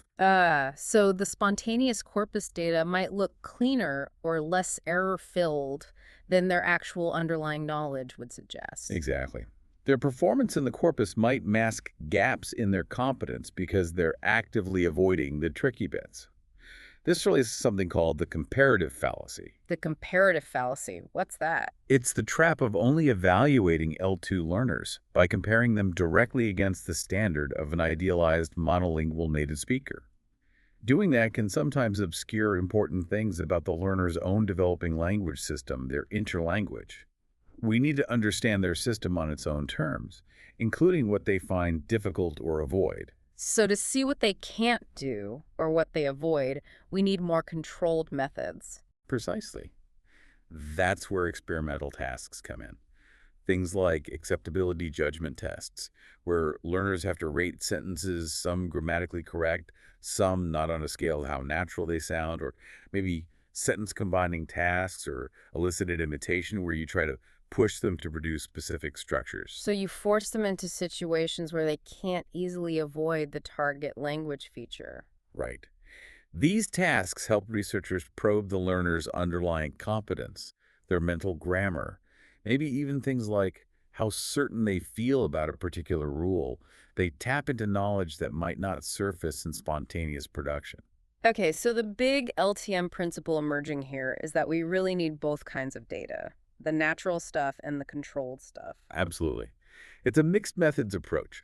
Corporas are fantastic for showing us large-scale patterns of use, frequency, typical errors, and performance in context. Experiments are better for probing underlying competence, knowledge of specific rules, and cognitive processing constraints. The richest understanding, and therefore the most robust LTM principles, usually come from combining insights from both. That makes sense. Okay, let's pivot now to some of those classic methodological debates that seem to define LTM courses, like in the MA TESOL materials. These feel like the historical battlegrounds where different principles clash. They really are. These are the fundamental dichotomies, the core tensions that teachers constantly navigate, implicitly or explicitly. First up, the big one. To use the learner's first language, L1, in the classroom or not? Right. The old grammar translation method versus the direct method. Exactly. GTM relied almost entirely on L1 for translation and explanation. Then came the reform movement, the direct method, the oral approach, audiolingualism, even aspects of communicative language teaching, which often imposed a strict L2 only rule, banning the L1 completely. Based on the idea that you should mimic first language acquisition. Largely, yes. The belief was that maximum exposure to L2 and avoiding the interference of L1 was key. But modern LTM, informed by decades of SLA research and a better understanding of bilingualism, is generally more nuanced. So it's not strictly forbidden anymore. Not usually, no. The current thinking, supported by research, is that judicious, principled use of the L1 can actually be beneficial. It can be a valuable cognitive tool, especially for explaining complex grammar points efficiently, for managing the classroom, for reducing anxiety, particularly at lower proficiency levels. The principle is about strategic use, not a total ban or total reliance. Okay, judicious use of L1. What's the next big dichotomy? This one's about control and focus, to be teacher-centered or learner-centered. Ah, the sage on the stage versus the guide on the side. Pretty much. Western educational philosophy, particularly in applied linguistics, heavily emphasizes learner-centered approaches. Think small group work, peer teaching, collaborative tasks, inquiry-based learning. All rooted in social constructivist ideas, right? That learning happens through interaction and negotiation. Exactly. But this principle can clash significantly with expectations in other educational cultures, where students might be much more accustomed to and even prefer a teacher-dominated, lecture-style transmission model of teaching, especially if the focus is on preparing for high-stakes exams. So the LTM principle here is about cultural sensitivity and maybe finding a balance. It has to be. Effective LTM involves understanding the learner's expectations and background and finding ways to introduce learner-centered activities gradually or adapt them rather than just imposing one model wholesale. Right. Okay, third classic tension. How information is presented. Mm-hmm. To teach deductively or inductively. Deductive is rule first, examples later. Inductive is examples first, rule discovery later. You got it. GTM was the classic deductive approach. Here's the grammar rule, now practice applying it. Methods like the natural approach or the direct method, and certainly task-based language teaching, lean heavily inductive. Immerse learners in meaningful language use, let them notice patterns and figure out the rules themselves, or guide them towards discovery. Which one is better? Neither is inherently better across the board. The LTM principle is about strategic choice. Deductive teaching can be very efficient for complex grammatical rules, especially ones that are hard to guess from examples alone, or maybe rules that aren't very frequent. Inductive teaching, on the other hand, is often better for promoting deeper understanding, critical thinking, and potentially better long-term retention, especially for more common patterns or language chunks that learners can realistically discover through exposure and analysis. Think about those formulaic sequences from cluster analysis inductive tasks work well there. So it's about matching the approach to the specific language point and the learners. Precisely. A skilled teacher uses both. And the final big dichotomy, the one that seems like a constant balancing act. That's the trade-off between prioritizing accuracy or prioritizing fluency. The correction dilemma. Exactly. If you jump in and correct every single error a student makes while they're trying to communicate, you risk shutting them down, destroying their confidence, and killing the flow of communication, their fluency. But if you never correct errors, don't they risk fossilizing those mistakes and never improving their accuracy? That's the fear, yes. So modern LTM, especially informed by those LCR findings about fluency, like the 250 meters pause threshold, and accuracy development, the B1, B2 shift, suggests a dynamic approach. Meaning the priority should shift depending on the goal of the activity and the proficiency of the learners. During activities focused purely on communicating meaning, especially at lower levels, fluency might be the priority.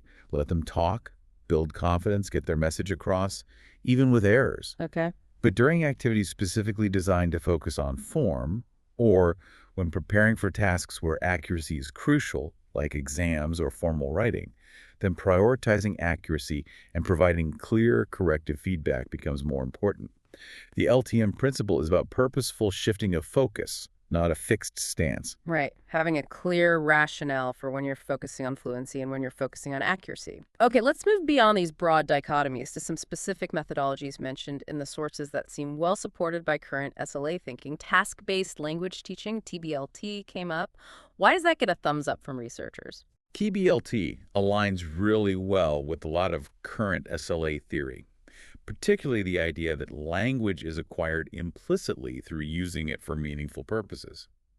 Its core principle is about nurturing the learner's own natural language learning capacity. How does it do that?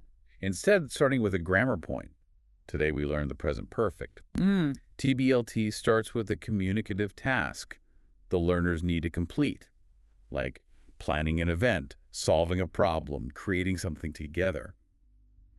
The language, the grammar, the vocabulary needed to complete that task emerges naturally from the need to communicate. So the focus is on the outcome, the meaning, not the language itself initially. Exactly. The idea is that learners are pushed to use the language they need and potentially notice gaps in their knowledge because they genuinely want to achieve the task goal. It bypasses the traditional syllabus of structures and focuses on activating those innate learning processes through authentic communication. Okay, that makes sense why researchers like it. Now, on the other end of the spectrum almost was the silent way. That sounded quite different. Very different, yes. The silent way is fascinating. The defining feature is will teacher silence. The teacher speaks very, very little. How does that work? The teacher uses tools like colored wooden rods, called Cuisenaire rods, and specialized wall charts, Fidel charts for sounds, word charts, to elicit language from the students, guide them, and prompt self-correction, often just through gestures or minimal prompts. So the students are doing most of the talking and figuring things out. Almost all of it. The core LTM principle here is really profound. Teaching is subordinated to learning. The idea is to put maximum responsibility onto the learners. They have to rely on their own perception, intelligence, and learning strategies to figure out the patterns of the language. The teacher's silence forces student activity and awareness. That sounds incredibly demanding for the student, but potentially very powerful for developing autonomy. It is. It aims to foster deep concentration, self-reliance, and metacognitive awareness of how they are learning. Okay. And one more principle. This one focused on the teacher's own development, the reflective principle. This seems central in the MA TESOL materials. Absolutely. Reflection is considered fundamental to professional growth in teaching. It's about constantly thinking critically about your own practice, observing others, getting feedback, and making adjustments. What are the key LTM takeaways from this focus on reflection? A major one concerns teaching observation. When observing a colleague or being observed, the principle is that the process must be collegial and developmental, not judgmental. The language used in feedback is crucial. It should be descriptive and supportive, aimed at fostering growth, not making the teacher feel defensive or evaluated. So focusing on learning from each other, not on passing judgment. Precisely. And the other key aspect relates to lesson planning. The reflective principle demands that a lesson plan isn't just a schedule of activities. It needs to be a well-reasoned blueprint. What makes it a blueprint? It must have clear, achievable aims. It needs to show explicitly how the teacher plans to scaffold learning, moving students from one stage to the next. And critically, it requires justification for the pedagogical choices. Why this activity? Why now? Why this sequence? How does it help achieve the aims? The plan demonstrates thoughtful, reflective decision-making. So the thinking behind the plan is as important as the plan itself. Definitely. Okay, we've covered a lot: LCR, CAF, dichotomies, specific methods. If you had to pull out one final overarching principle that kind of ties all this together, what would it be?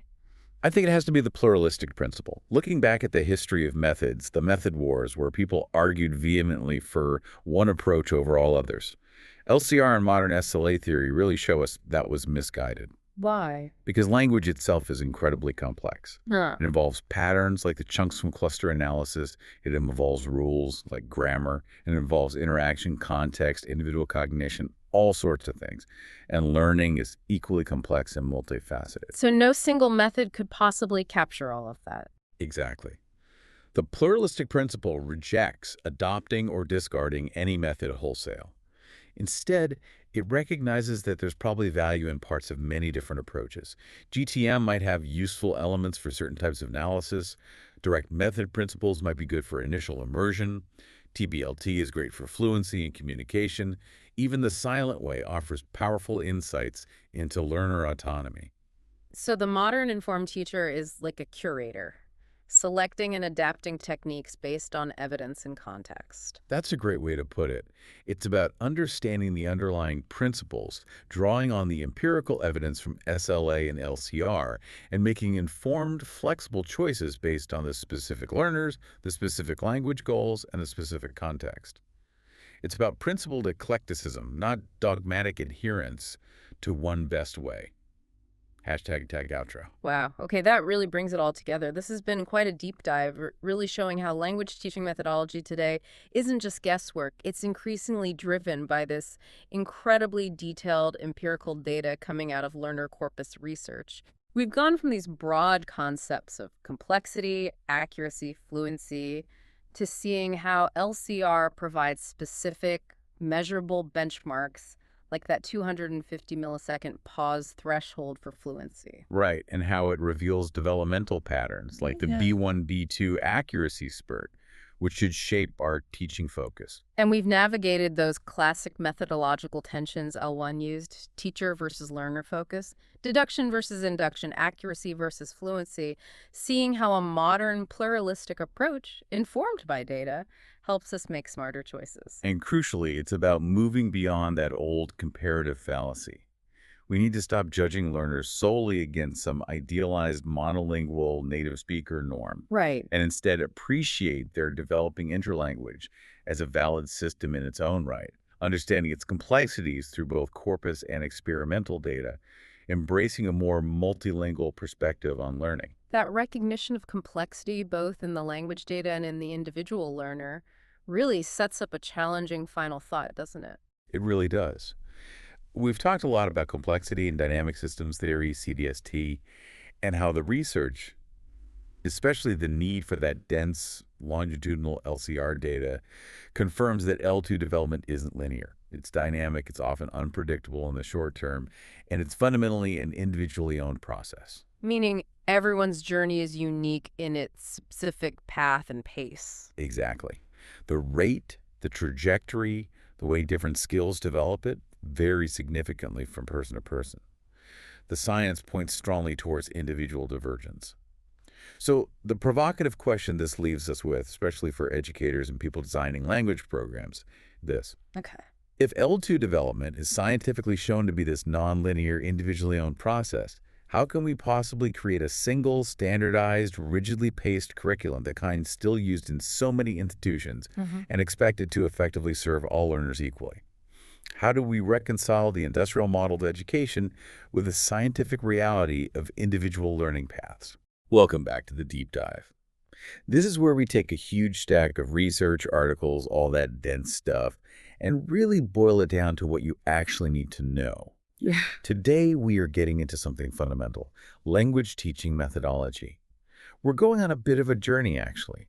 We'll look at the big ideas, the sort of philosophies that shaped classrooms for years, and then pivot to how we now use hard data to see if any of it, well, really works. Yeah, it's a really important area, especially if you're in the field professionally. I mean, if you're doing, say, a master's in TESOL or applied linguistics, this is your foundation. Your whole professional knowledge base really sits on three legs. You've got applied linguistics itself, understanding language. Then developments in language teaching methodology, that's the how we teach part.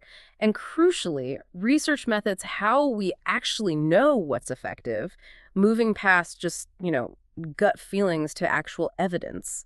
Okay, right. So let's unpack that. The sources we've got today set up this really interesting contrast.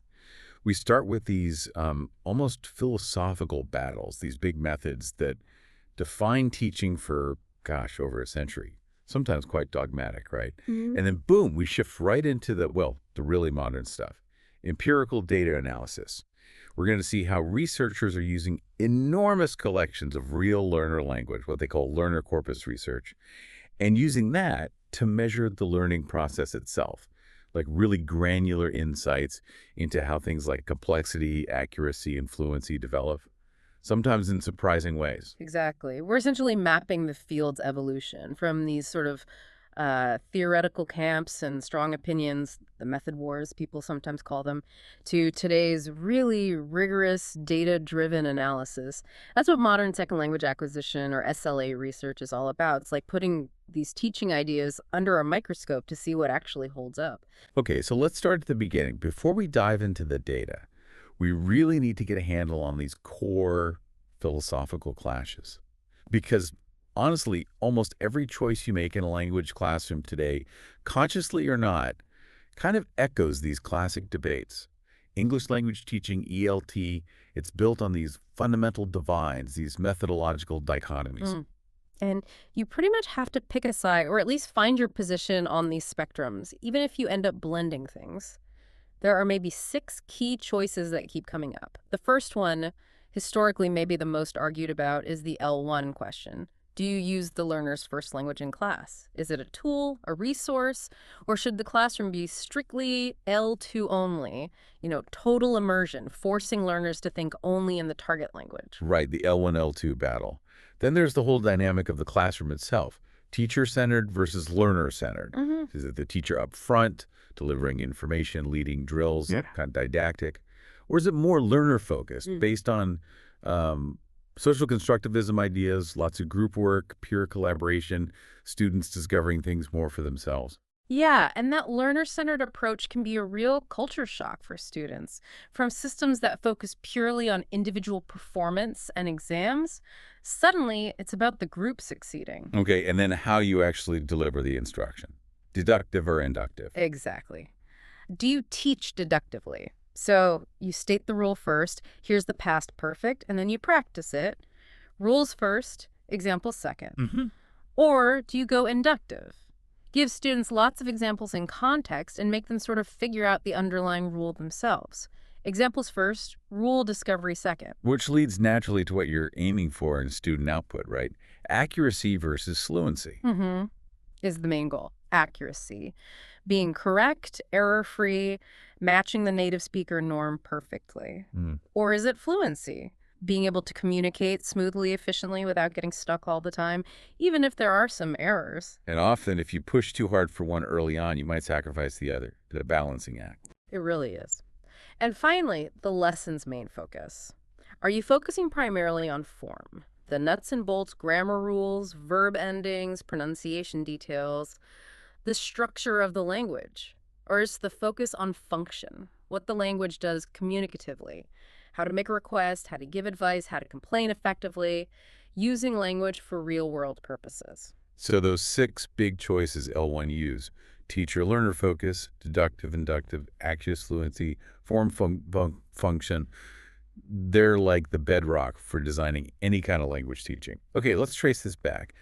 If we look at the really early formal methods, like before the 20th century, the grammar translation method, GTM, is the classic example. It's all about accuracy, rules, deductive teaching. Absolutely. GTM came straight out of how people taught classical languages, Latin and Greek. The core belief was that language learning was mainly about intellectual discipline, about mastering the rules explicitly. The goal wasn't really conversation. It was more about being able to read literature in the language and develop cognitive control over its grammar. Mental gymnastics, almost. At a key point, GTM absolutely insisted on using the student's L1. It wasn't just allowed, it was central. Right. Translation was the main activity. You learned the L2 by translating it, constantly comparing it back to your L1. The L1 was seen as the necessary medium for understanding the L2 structure. So how did a typical lesson look? Strictly deductive. You'd start with the explicit grammar rule. Okay, today we're doing the dative case. Then the whole class would be exercises focused on applying that rule perfectly. translating complex sentences, maybe from literature, back and forth between L1 and L2, filling in verb conjugations, noun declensions. The whole emphasis was on accurate reproduction and manipulation of these forms. Zero focus on spontaneous speaking or listening. Yeah, you can almost picture it. Very formal, very text-based. Right? But it's worth noting, right, that even though GTM sounds really old-fashioned, Mm-hmm. elements of it, especially the focus on explicit grammar knowledge, are still around, particularly in places where grammar exams are really high stakes. True. That focus on metalinguistic awareness hasn't entirely vanished. Then came the 20th century, and things flipped completely. A huge backlash against GTM. This is driven by new ideas in linguistics, the rise of structuralism, and this growing realization that language is primarily spoken, it's about communication. Methods like the oral approach started this shift, but the really big early break was the direct method, or sometimes called the natural method. The Berlitz schools famously pushed this hard. And this is a total rejection of GPM's principles, wasn't it? Oh, Especially on the L1 issue. total rejection. The direct method established this L2-only orthodoxy. Translation was strictly forbidden, seen as like interfering with natural learning. All teaching, all interaction had to happen only in the target language. The idea was to replicate how a child learns their first language just by being immersed in it. Okay, so trying to mimic L1 acquisition, what did that mean for teaching grammar and prioritizing skills? Well, the thinking at the time was influenced by behaviorism learning through habit formation, association, imitation, not explicit rules like GTM. So the main emphasis shifted dramatically towards developing spoken ability first. Listening and speaking were primary. Reading and writing came later.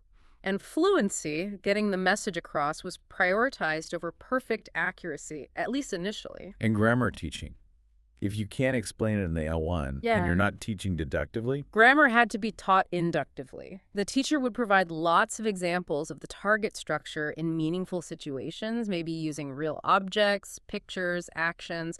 Language was always presented in context. Students were expected to kind of absorb or infer the grammatical patterns subconsciously just through exposure and practice. No explicit rule explanations. wow, that's a massive swing from GPM. From pure rule-based translation to pure L2 immersion and inductive learning. This really set the stage for later communicative methods. Absolutely. It laid the groundwork for thinking about language as communication, not just a set of rules to be memorized. As the pendulum swung further towards the learner, we got some even more, let's say, radical learner-centered approaches. The silent way, developed by Caleb Gattegno, is probably the most well-known of these. Its whole philosophy is captured in the motto, the teacher works with the students work on the language. Teaching is subordinated to learning. I've heard that associated with it. Yeah. What does that actually mean in practice? How can a teacher teach silently? It means the teacher steps back dramatically. Their role is to guide, to provoke, but not to explain or model constantly. They use silence strategically. Sometimes silence is used explicitly, like to give a student space to self-correct an error without the teacher jumping in. Other times it's more implicit, maybe just signaling that a thought is complete or prompting students to take initiative. The aim is maximum student engagement and minimum teacher interference. Okay, so how do they introduce new language then? If the teacher is mostly silent. Often through physical objects or specially designed charts. Gattegno famously used colored wooden rods, Cuisenaire rods, and charts linking sounds to colors. The teacher might use the rods to, say, build a model of a floor plan or represent abstract grammatical relationships, all with minimal talking. They guide the students through gestures or maybe a single word to figure out how to describe the situation using the target language. It leads to the students producing quite complex language, like the blue rod is between the green rod and the yellow rod, but they've constructed it themselves. And feedback, how does that work? The teacher listens very carefully and non-defensively during structured feedback sessions. They use the students' attempts, the errors, the breakthroughs to understand where the students are and what needs to be worked on next. It's very subtle, very observant, requires a lot from the teacher, actually. Fascinating. Okay, moving towards more mainstream modern methods, we have task-based language teaching, TBLT. This is a big one now. Huge. And it represents another major challenge to traditional ways of thinking about syllabus design. TBLT comes from the idea that language is learned best not by studying bits of grammar sequentially, but by using the language to accomplish real-world tasks. The core principle is that teaching should focus on creating context-authentic, meaning focused tasks that activate the learner's own natural internal learning mechanisms. Right. So learn by doing, essentially. It gets a lot of backing from SLA researchers, doesn't it? They argue it aligns better with how acquisition actually happens. It does. There's strong theoretical support, but, and this is a big but, there are significant debates within TBLT itself. It's not monolithic. What's the main point of contention? The role of explicit grammar instruction. Yeah. There's a strong version of TBLT, theoretically driven, that argues any explicit focus on grammatical forms, teaching rules, doing grammar exercises is actually harmful. The argument is that it disrupts the natural, meaning-focused process of acquisition. It pulls the learner away from communicating and back into analyzing language structure, which they believe is counterproductive. Okay, so the strong version is purely task-focused. No grammar lessons allowed. Pretty much. But there's also a more moderate, pragmatic position, sometimes called weak TBLT, or task-supported language teaching. This view allows for what's called focus on form. Notice the "es" is gone. Here, the teacher might, after students have completed a communicative task, draw attention to specific linguistic features that arose during the task. They use the student's own language production as the basis for a brief, targeted bit of analysis or instruction. It's reactive, not preemptive. That sounds more like what you might see in many classrooms. And are there other issues with TBLT? The other big question is context appropriateness. Is TBLT suitable for all learners and all situations? What about absolute beginners or very large classes? Or contexts with limited resources? And what about learners who psychologically feel they need explicit rules and structure to learn effectively? These are ongoing debates. So we've seen this arc. GTM, all accuracy and rules, direct method, all fluency and L2 immersion, and TBLT, focusing on meaning through tasks. Different philosophies about how we learn. But then things started to change. We started asking for proof. Exactly. That move from philosophical camps to seeking empirical evidence was crucial for SLA as a field. Like you said, a lot of the early, even really influential hypotheses about second language acquisition were based on, well, pretty limited evidence, sometimes just detailed observations of one or two learners, or even just the researcher's intuition about how language works. Which isn't very scientific. Ultimately, you can't build a field on anecdotes. Right. The field needed to grow up, methodologically speaking. It needed ways to test these ideas across large, diverse groups of learners. Are these observations generalizable, or just quirks of the few people studied? The philosophical debates had kind of hit a wall. Only solid empirical data could really move things forward. And this is where corpus linguistics comes in. Tell us about that. So corpus linguistics isn't a theory of language itself. It's an approach, a methodology. It uses computers to analyze massive collections of authentic language, which are called corpora. These corpora are large, structured databases of real text or speech. By analyzing them computationally, researchers can uncover patterns, frequencies, distribution, things that would be impossible to see just by reading through text manually. It allows us to make much more robust, evidence-based claims about how language is actually used. It adds a quantitative dimension. Hashtag 2.2 Learner Corpora, LC, and Research Evolution. Okay, so corpora are big databases of language. What makes Learner Corpora LC special? Learner corpora are specifically collections of language produced by L2 learners. So essays written by students, transcripts of their spoken exams, maybe forum posts, actual samples of learner output. These are gathered together, often tagged with information about the learners, their L1, proficiency level, age, learning context into searchable electronic databases. And how has research using these learner corpora changed over time? Early LCR, say, back in the 90s, was often quite basic. It might just compare learners from one L1 background to another L1 background on a single linguistic feature. Like, do French learners use articles differently from German learners? But the field has become much more sophisticated, especially in the last, say, 20 years. Now researchers are looking at multiple factors interacting at once, multivariate effects. So not just the learner's first language. No, much more complex. Things like how much planning time did the learner have before they spoke or wrote? How long have they been learning the language overall? What specific type of text or speech are we looking at, an academic essay versus a casual email?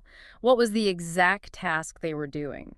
Considering all these variables together gives a much richer, more nuanced picture and leads to more reliable findings. But there's a catch with using this natural learner language, isn't there? Something about avoidance. Ah, yes. The comparative fallacy and the problem of avoidance. This is a major methodological challenge.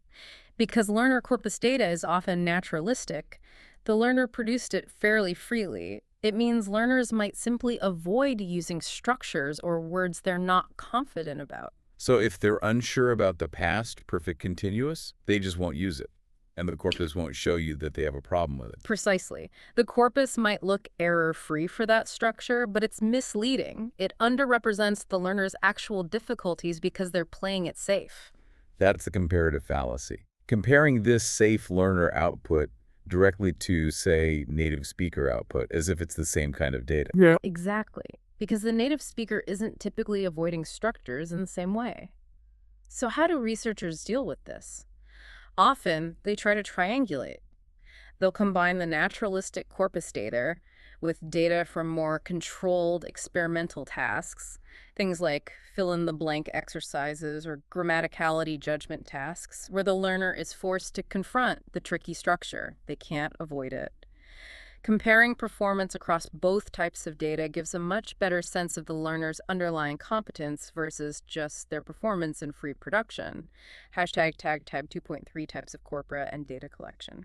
Okay, so when researchers are doing this analysis, they need different kinds of corpora, right? Different benchmarks. Definitely. You need a baseline or reference point. That's where general corpora come in.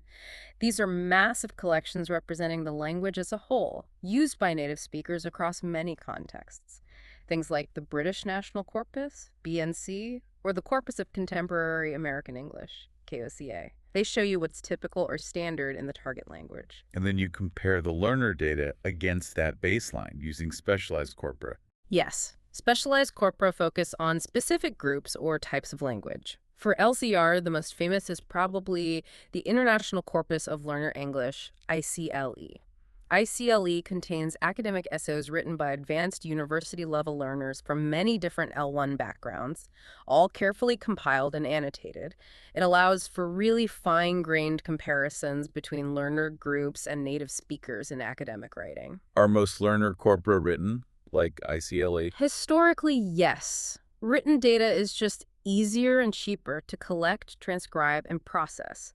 But there's a growing recognition that we absolutely need spoken learner corpora to understand the development of oral skills, fluency, pronunciation, interactional features. Collections like Lindsay from Louvain or the data available via SLA Bank within the TalkBank system are crucial here. But collecting and transcribing spoken data accurately is much more labor-intensive. And if you really want to see how language changes over time for an individual learner, you can't just look at one essay or one conversation. Absolutely not. For tracking development, you need longitudinal data, corpora that collect samples from the same learners multiple times over weeks, months, or even years. And ideally, you need dense data collection. For researchers working within dynamic systems theory, which sees learning as complex and fluctuating, they argue you need data points really frequently, maybe weekly or biweekly. At a minimum, around 12 data points per year. Why so frequent? To capture the ups and downs, the variability, the micro shifts in the learning process. If your data points are too far apart, say 6 months, you miss all the dynamic changes happening in between. You're just connecting dots, not seeing the real trajectory. Dense data helps you track the dynamics much more accurately. Okay, so we've got these huge collections of learner language, carefully compiled, maybe longitudinal. Now, how do researchers actually pull meaningful information out of them? This brings us to the LCR toolkit and this framework people talk about: CF complexity, accuracy, fluency. Hashtag tag 3.1, the LCR toolkit for data extraction. Right. The absolute workhorse tool in corpus linguistics is the concordancer. What it does is find every single instance of a word, a phrase, or even a grammatical pattern you search for in the corpus, and then it displays them, usually one instance per line, with the surrounding words visible. This format is called KWIC, keyword in context. Keyword in context. So you don't just see the word itself, you see how it's being used grammatically and semantically. Exactly. It lets you move beyond just counting words to analyzing actual usage. You can search for specific things, like all passive verb forms, or all uses of a particular modal verb, like should. Often this involves using special search syntax, sometimes called regular expressions, which are like powerful pattern matching commands. But it's not fully automated. The computer finds possibilities, but a human still needs to check. Often, yes. Especially with ambiguous words or complex structures. If you search for the word like, the concordancer might pull up both the verb I like and the preposition discourse marker, it's like. So the researcher still needs to go through the results, manually disambiguate them, and clean the data before doing the final analysis. It requires careful human judgment and often checks for inter-rater reliability, making sure different analysts agree. Okay, concordancers for finding patterns. What else is in the toolkit? You mentioned word lists earlier. Yep, word lists are fundamental. They give you frequency information, which words are most common in the corpus. You can sort them by frequency, alphabetically, but also, crucially, you can sort them by the end of the word. Why sort by the end? What does that show you? It's incredibly useful for studying morphology word endings. If you sort by word end, all the words ending in "es" will cluster together, or all the words ending in "s." This makes it easy to see how productively and accurately learners are using, say, past tense markers or plural markers. You can spot patterns of overuse or underuse very quickly. Clever. And the last tool you mentioned was cluster analysis for finding chunks of language. Right. Cluster analysis, or looking for n-grams or lexical bundles. This identifies sequences of words that occur together frequently, acting like prefabricated units. Things like, at the end of the day, on the other hand, the point is that LCR is ideal for studying this phrasicon, the repertoire of multi-word chunks used by a particular group of learners. And what have studies of these lexical bundles found? Is it just that better learners use more complex chunks? It's actually more nuanced than that and quite interesting. Research often finds that lower-level learners tend to overuse very common, high-frequency, sometimes quite vague collocations. They rely on the basics. But when researchers look for more sophisticated chunks, the less frequent but highly specific and strongly associated combinations, often measured using statistics like mutual information or MI scores, these turn out to be really challenging. What's surprising is that even many non-expert native speakers struggle to use these specialized, cohesive bundles effectively, especially in demanding genres like academic writing. So L2 learners are trying to master something that's difficult even for L1 speakers. In many cases, yes. It highlights that acquiring the phrasicon of a language, especially for specialized registers, is a very high-level skill. Okay, let's turn to the CAF triad itself. First pillar, accuracy. This seems straightforward. It's about being correct, avoiding errors, matching the target language rules. Conceptually, yes, but measuring it systematically requires error analysis, or EA. This isn't just ticking right or wrong. Modern EA uses very detailed classification systems, or taxonomies. Some distinguish dozens of error types: spelling, morphology, word choice, syntax, articles, prepositions. They classify errors based on the linguistic domain, how much they impede communication, local versus global errors, and sometimes their likely source, L1 transfer, overgeneralization. So using these detailed analyses, what has LCR shown us about how accuracy actually develops? Does it just steadily improve over time? That's what you might intuitively think, but the data shows it's not linear.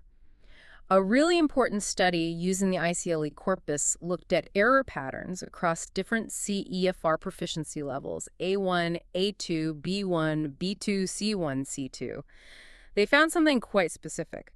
The most significant decrease in many common local error types happened between the B1 level, lower intermediate, and the B2 level, upper intermediate. Local errors meaning things that don't usually cause major misunderstandings. Exactly. Things like basic spelling mistakes, simple verb agreement errors, he go versus he goes, noun plural errors, basic morphological issues. These kinds of errors dropped most sharply as learners moved from B1 to B2. Wow, so that B1 to B2 transition is like a critical window for cleaning up those foundational errors. What happened after B2?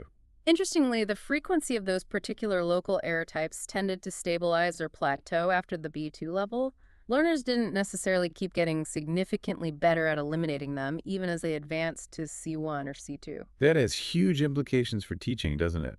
It really does. It suggests that if learners have reached a B2 level, continuing to hammer away at correcting those specific persistent local errors might not be the most effective use of time. They seem to become somewhat fossilized or resistant to instruction. The pedagogical focus for advanced learners might need to shift more towards other areas, increasing complexity, improving fluency, developing range and sophistication, rather than striving for perfect accuracy on every minor grammatical point. The data really challenges traditional error correction practices. Okay, second pillar, complexity. This is about the richness and sophistication of the language produced using varied vocabulary, complex sentence structures. Measuring vocabulary richness seems like it should be easy, just count the different words. Yeah. But you mentioned earlier that the simple type token ratio, TTR, is problematic. Why was that unreliable? Yeah, TTR, the number of unique words, types, divided by the total number of words, tokens, seems intuitive, but it has a fundamental mathematical flaw. It's highly sensitive to text length. If you write a longer text, you naturally have to repeat basic function words like the a is of more often. So even if you have a huge vocabulary, your TTR score will automatically go down just because the text is long. So a very proficient writer producing a long essay might get a lower TTR score than a beginner writing a very short paragraph. Exactly. The length effect completely confounds the measurement of actual lexical diversity. It makes comparisons across texts of different lengths meaningless. So researchers needed a way to measure lexical diversity that wasn't biased by text length. How did they fix it? They developed much more sophisticated measures computationally. Things like VOCD or HDD, hypergeometric distribution D, and MTLD, measure of textual lexical diversity. These measures work in different ways, but the basic idea is to standardize the comparison. For example, VOCD calculates the TTR based on randomly sampled segments of a fixed length from the text. MTLD calculates how long a text segment needs to be on average to find a specific ratio of new words. By effectively controlling for text length in these ways, they provide a much more valid measure of a learner's actual lexical repertoire. That's a really important methodological improvement. But complexity isn't just about having lots of different words, is it? It's also about using sophisticated words appropriately. Absolutely. The field is moving beyond just measuring diversity, how many different words, to measuring lexical sophistication. This looks at things like using less frequent words or words that are more specific or academic. And how do they measure that? One key aspect is looking at the range or contextual distinctiveness of words. It's not just about how often a word appears in the learner's output, but in how many different types of texts or contexts they use it appropriately. A word used correctly across multiple distinct registers demonstrates greater sophistication than a common word used many times in just one context. There are now automated computational tools, like TALIS tool for the automatic analysis of lexical sophistication that can calculate hundreds of different indices related to lexical sophistication, frequency, range, academic relevance, and so on, giving a really multidimensional profile. All right, the third pillar of say fluency. This is about how smoothly and efficiently language is produced, not just being correct or complex, but sounding natural and effortless. Exactly. We often talk about cognitive fluency here, the learner's ability to manage the mental processes of planning and producing speech in real time. A very influential model for thinking about this is Levelt's model of speech production.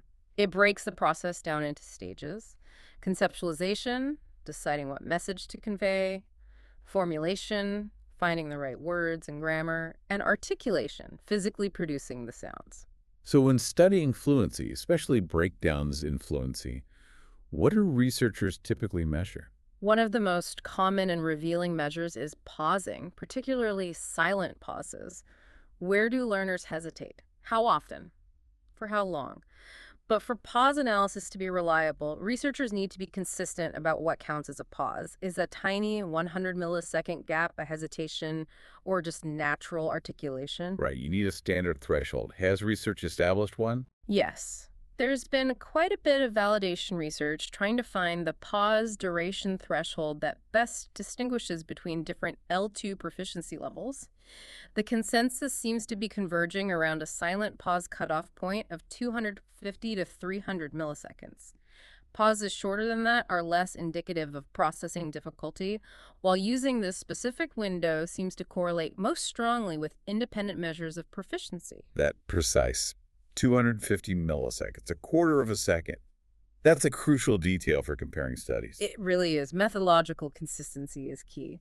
So using this kind of measure, what does the data tell us about why L2 speakers are often less fluent than native speakers? Where in Levelt's model is the bottleneck? Is it that they struggle to think of what to say? The conceptualization part?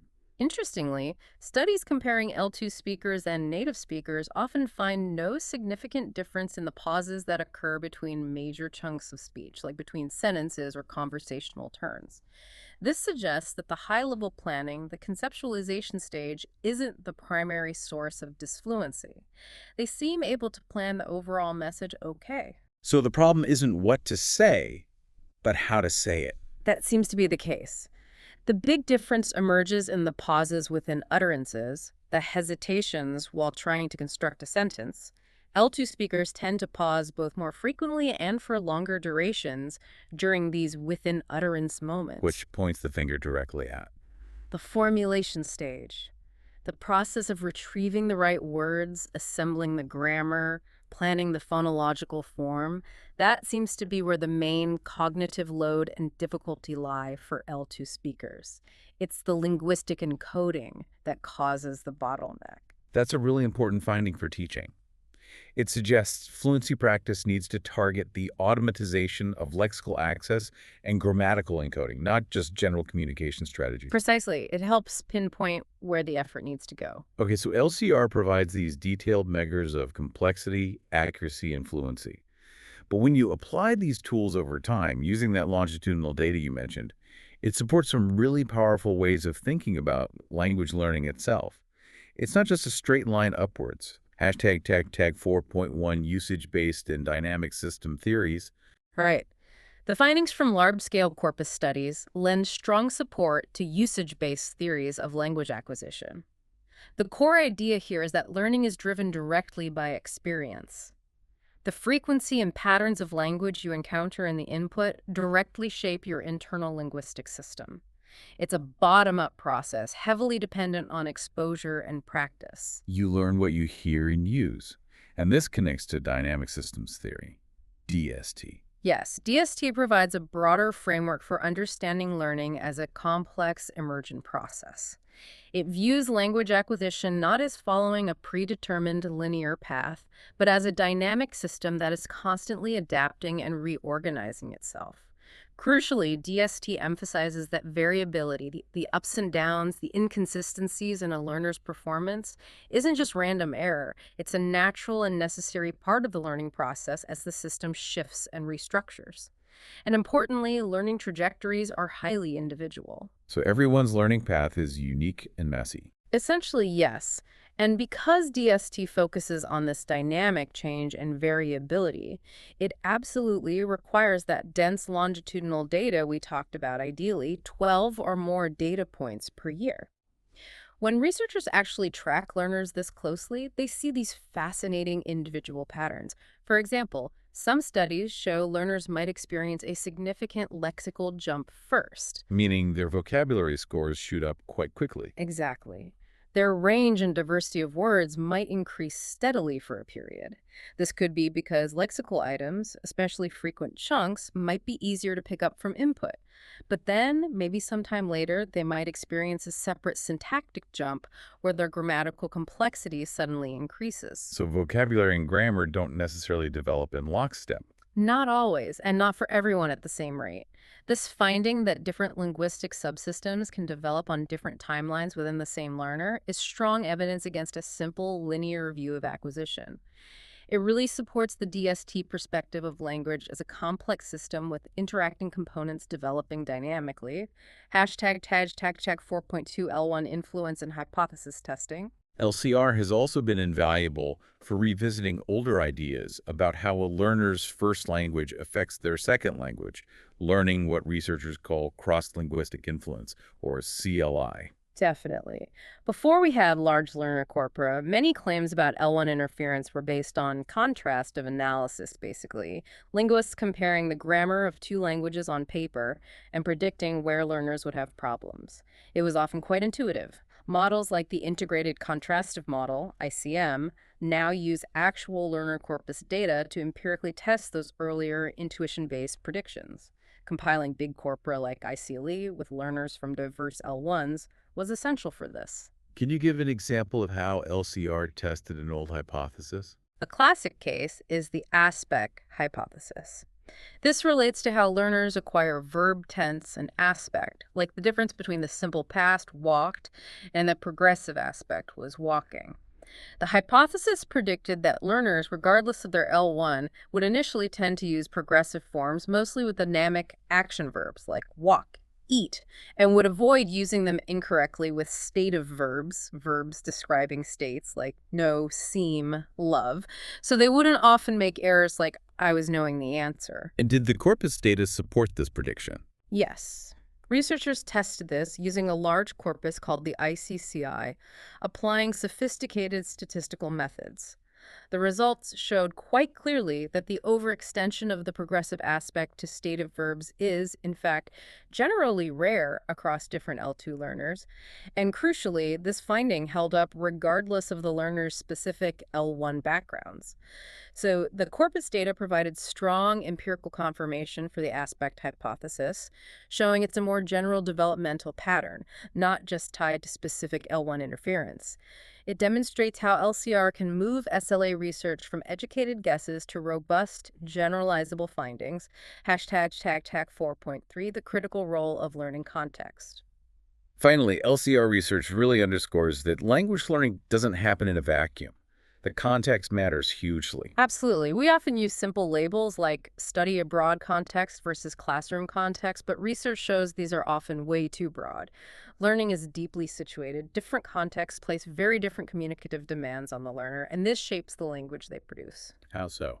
What's a key difference? Think about the communicative pressure in face-to-face conversation versus writing a formal essay. In conversation, there's constant negotiation.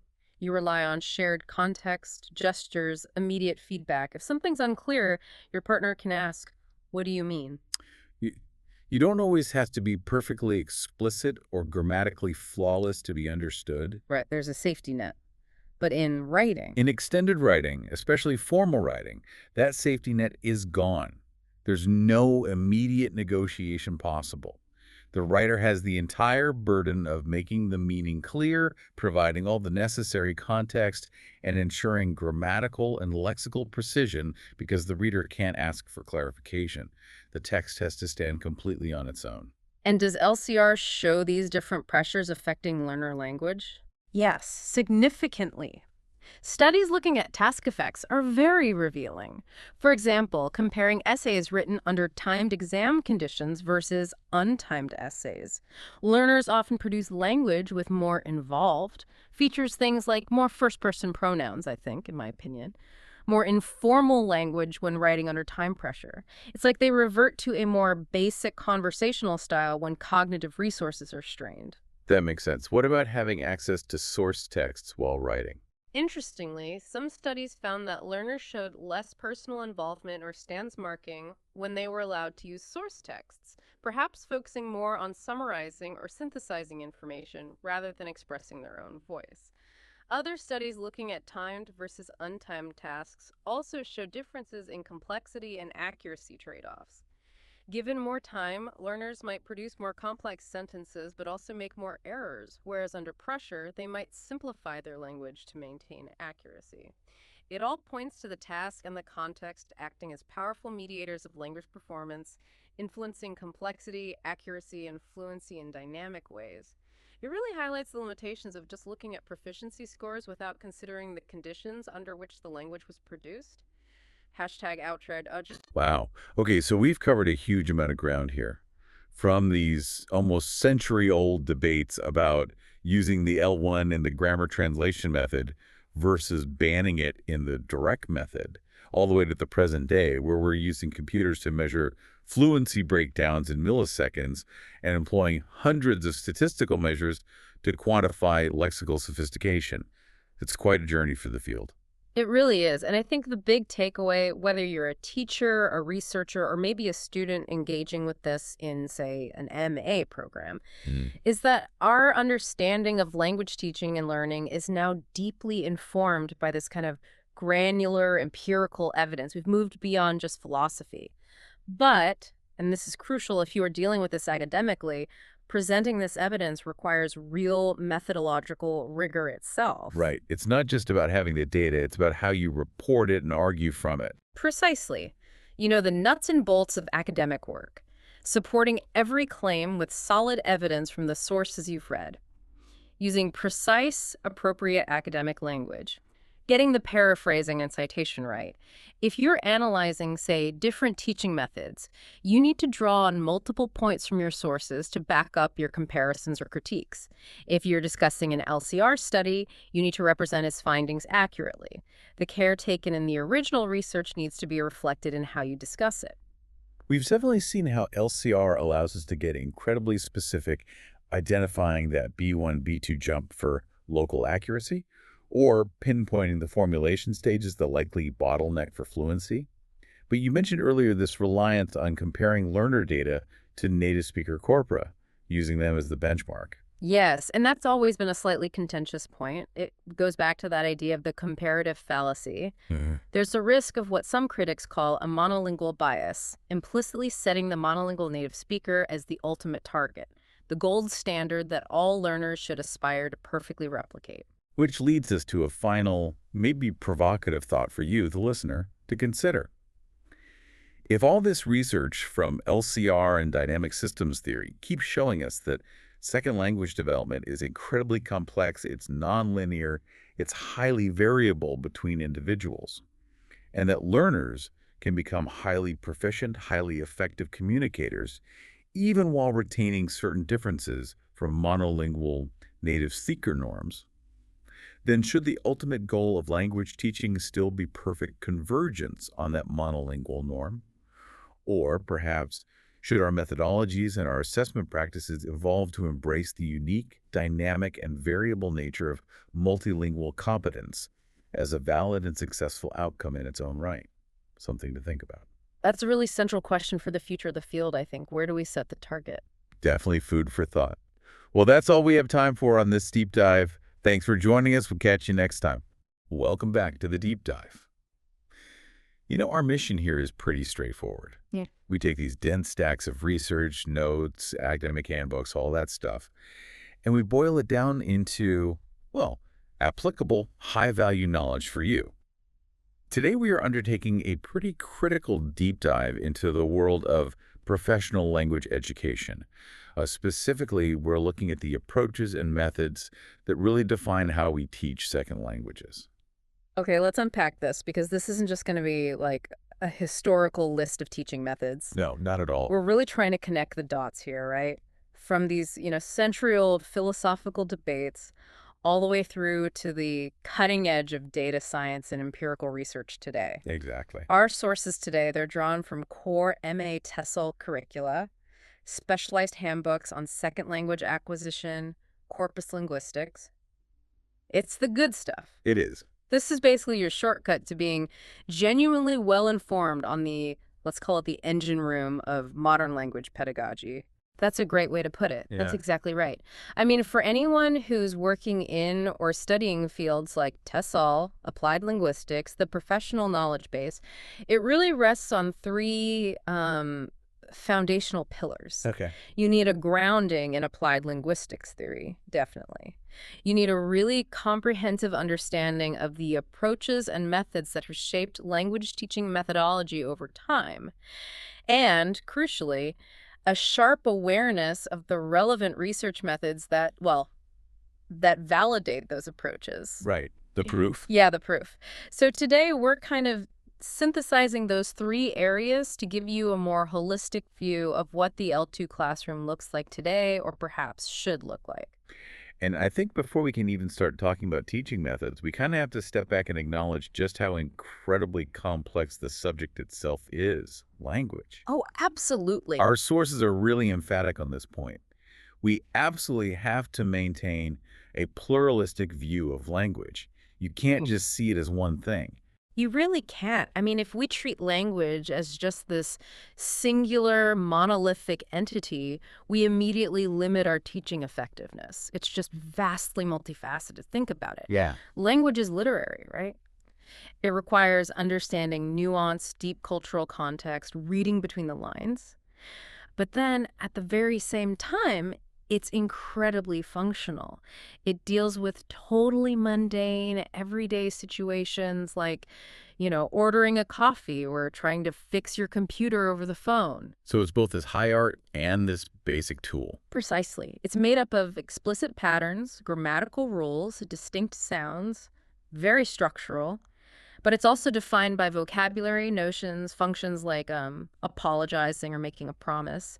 And crucially, language is used for immediate social interaction, for building relationships. And fundamentally, it acts as a medium. It's the medium through which we learn new content and get things done, accomplish real-world tasks. So because the thing we're trying to teach is just inherently so complex, it logically follows that the learning process itself must also be equally complex. That's the key takeaway, really. When you adopt this highly multifaceted view of language, it suddenly makes perfect sense why multiple, sometimes even competing, theories about how we learn it can all be partially true. Right, not just one answer. Exactly.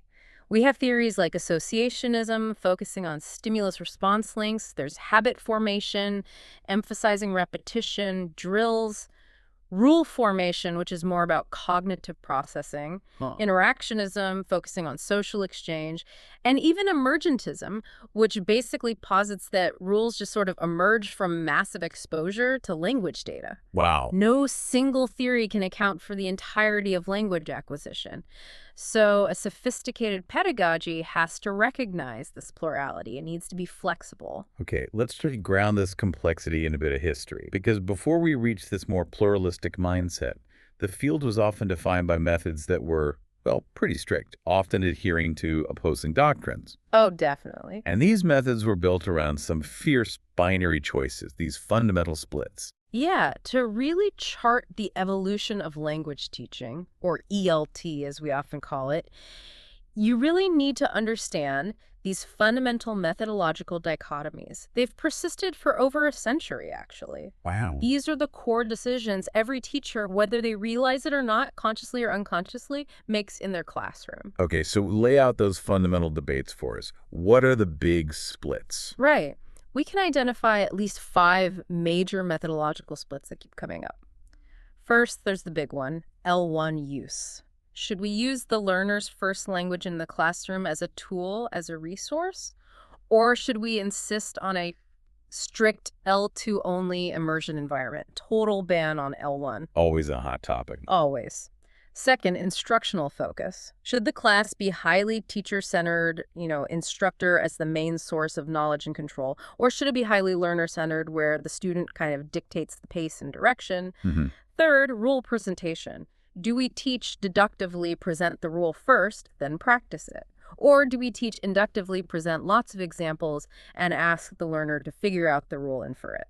Examples first versus rule first. Got it. Fourth, goal priority.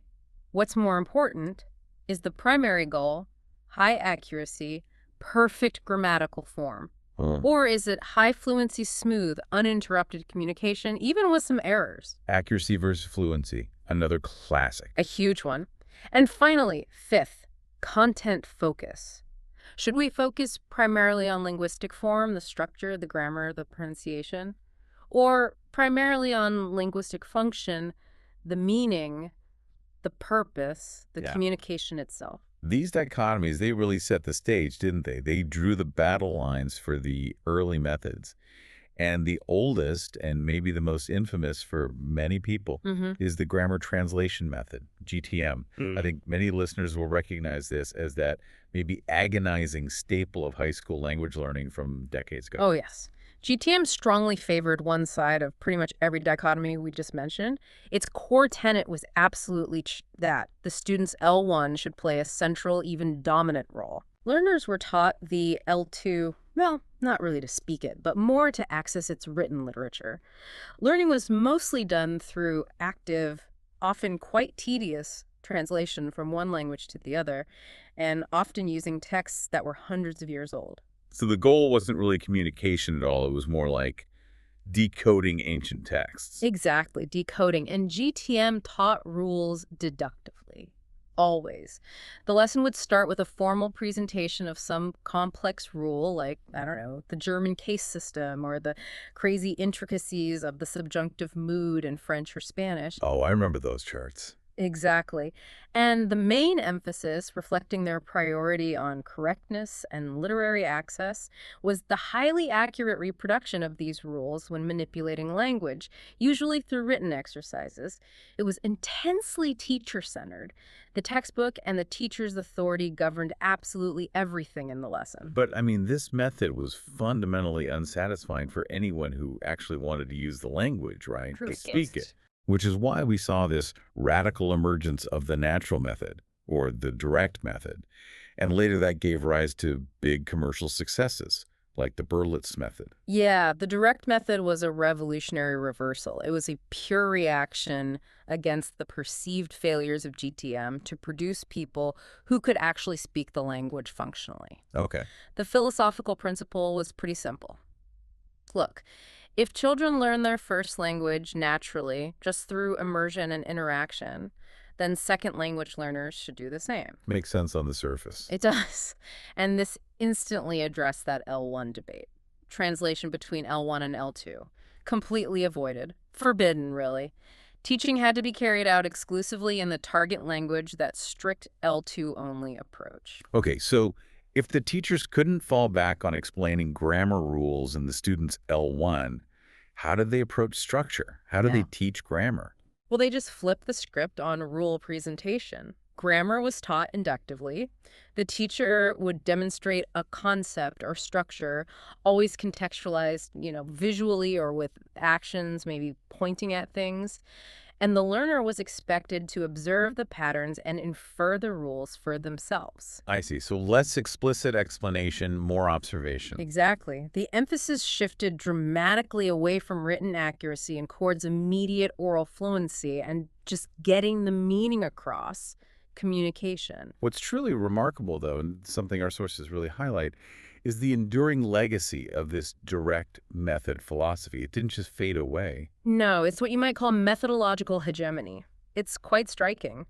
Despite decades of innovation since then, that L2 only orthodoxy established by the direct method, it largely continued and even solidified with the rise of communicative language teaching, CLT, in the late 1970s and 80s. Really? Even with CLT? Yeah. Even today, in many, many language institutes around the world, the idea that a teacher might use the student's L1, even strategically, often feels like a kind of professional failure. Even though recent research is seriously challenging that strict prohibition, this idea of the total avoidance of L1 has continued almost unabated for a very long time. It's fascinating how that kind of professional dogma can persist, isn't it? Right. Especially given that, anecdotally, many learners actively say they find L1 helpful, at least for understanding tricky concepts. It just shows how powerful a philosophical opposition can be. When a method defines itself primarily by being the opposite of a perceived failure, like GTM, it often inherits its own kind of rigidity. Right. The pendulum swings too far. Exactly. Okay, now let's pivot a bit. Let's move away from those historical sort of rule-based debates and look at methods that are defined not so much by rules or translation, but by putting the student's experience right at the absolute center. Good idea. And we could start with a paradigm that takes teacher withdrawal maybe to an extreme, the silent way. Ah, yes, the silent way. It's possibly the most radically student-centered approach ever devised. I mean, its core philosophy is quite extreme. Teaching must be subordinated to learning. Subordinated to learning. Yeah, the teacher is deliberately not the star of the show. The student holds the primary responsibility for their own learning process, which is seen as a kind of self-discovery. I could just hear a teacher listening thinking, okay, but if I'm silent, who is guiding them? What's the point of my silence? What does the teacher's silence actually achieve in this method? It's a very deliberate silence. It's designed to force students to rely on their own internal resources, to become really keenly aware of and take control of their own cognitive processes and learning strategies. The teacher provides absolutely minimal cues, maybe a gesture, a point, and then just waits completely non-judgmentally for the students to wrestle with the language themselves. Boy. There's a motto for the silent way that captures it perfectly. The teacher works with the students work on the language. The students work on the language. I like that. And to achieve this, they use these very specific, almost unusual tools, don't they? The Cuisenaire rods. Yes, the famous colored wooden or plastic rods. You often see them in primary math classes, actually. Right. In the silent way, they're used to make linguistic structures physical and visual, tangible. The teacher uses the rods not just to teach simple things like colors or lengths, but to construct quite elaborate contextualized scenarios right there on the table. Okay, give us an example. How does a teacher get students to produce something complex using just a simple set of colored rods? Okay, imagine the teacher uses the rods, maybe different colors and lengths, to quickly construct a basic floor plan for a house on the table. Right. Then, by simply pointing to one rod, say a long red one representing a wall, and then to another, maybe a blue one representing another room, the teacher can elicit quite complex relational phrases from the students. Things like, the long red rod is touching the outside wall of the dining room. Ah, I see. So the rods create the context.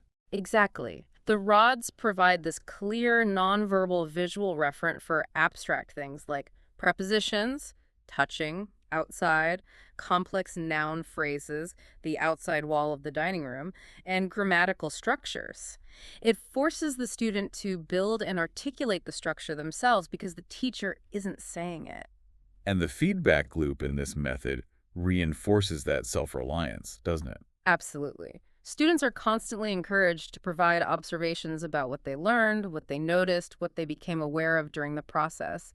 The teacher accepts these comments completely non-defensively and uses this metacognitive awareness, the students actually thinking about their own learning, to guide what happens next. The learning path becomes entirely responsive to the student's own self-identified internal needs and whateveries. That brings us quite neatly to another highly learner-centric model, but one that seems much more grounded in empirical research these days. Task-based language teaching, TBLT. Yes, TBLT. It has a very robust core rationale behind it. Basically, the idea is that language learning progresses most successfully if teaching aims simply to create genuine communicative contexts or tasks where the learner's own natural language learning capacity can be, well, nurtured. So the focus is on doing something real. Exactly. The learner is focused on achieving an outcome, a non-linguistic outcome, like planning a trip together or solving a mystery using clues or maybe building a budget for a project. And the language acquisition itself is almost seen as a byproduct of the communication that's required to complete that task. So the meaning comes first, the communication goal, and the language form follows naturally from that need. Pretty much, yeah. And what makes TDLT stand out in this, let's face it, very crowded field of language teaching methodologies?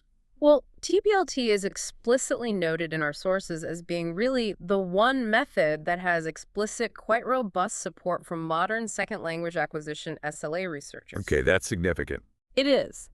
SLA findings generally suggest that focusing learners' attention on communication and meaning, which naturally creates the necessary input and interaction for acquisition to happen, is highly effective. TBLT provides exactly that kind of environment. Yet even this empirically supported method seems plagued by that classic methodological tension we identified earlier, doesn't it?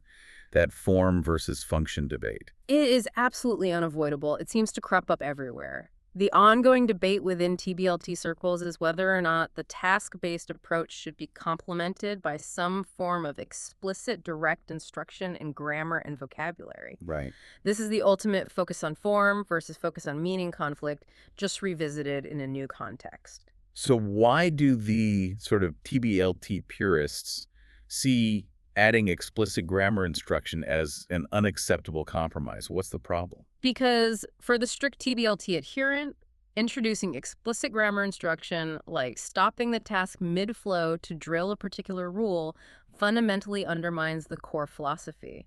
If the task itself is the driver, then the focus must remain on the meaning and the outcome of that task. Introducing a dedicated focus on linguistic form is seen as kind of sliding backward, maybe towards a GTM or audiolingual approach.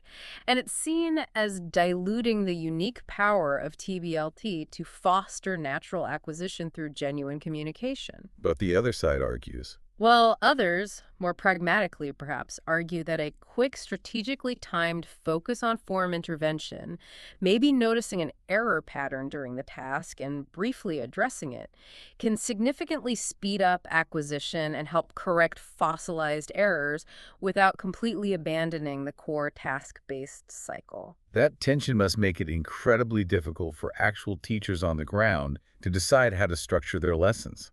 Do I stop? Do I not stop? It really does. Which is probably why the most successful contemporary teachers often talk about integrating approaches, taking bits and pieces, rather than adopting one single method wholesale.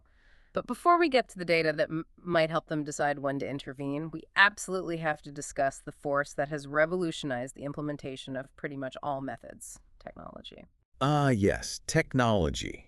It isn't really a method in itself, is it? Mm-hmm. But our sources say it constitutes a significant methodological innovation. Exactly. That's the perfect way to frame it.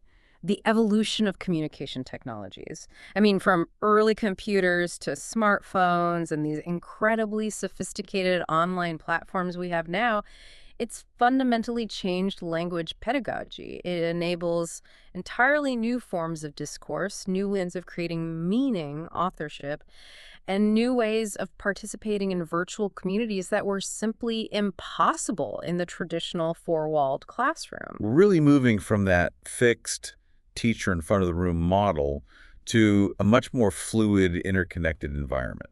And this shift, it's had a profound impact on how we view the actual purpose of learning a language. Increasingly, language is seen as a crucial tool for social interaction, for forming relationships across geographical borders, and for collaborative knowledge creation online. And this view carries a massive implication when it comes to setting learning goals. Native speaker usage is no longer necessarily the ultimate model or the end goal for many learners. That's a huge shift, isn't it?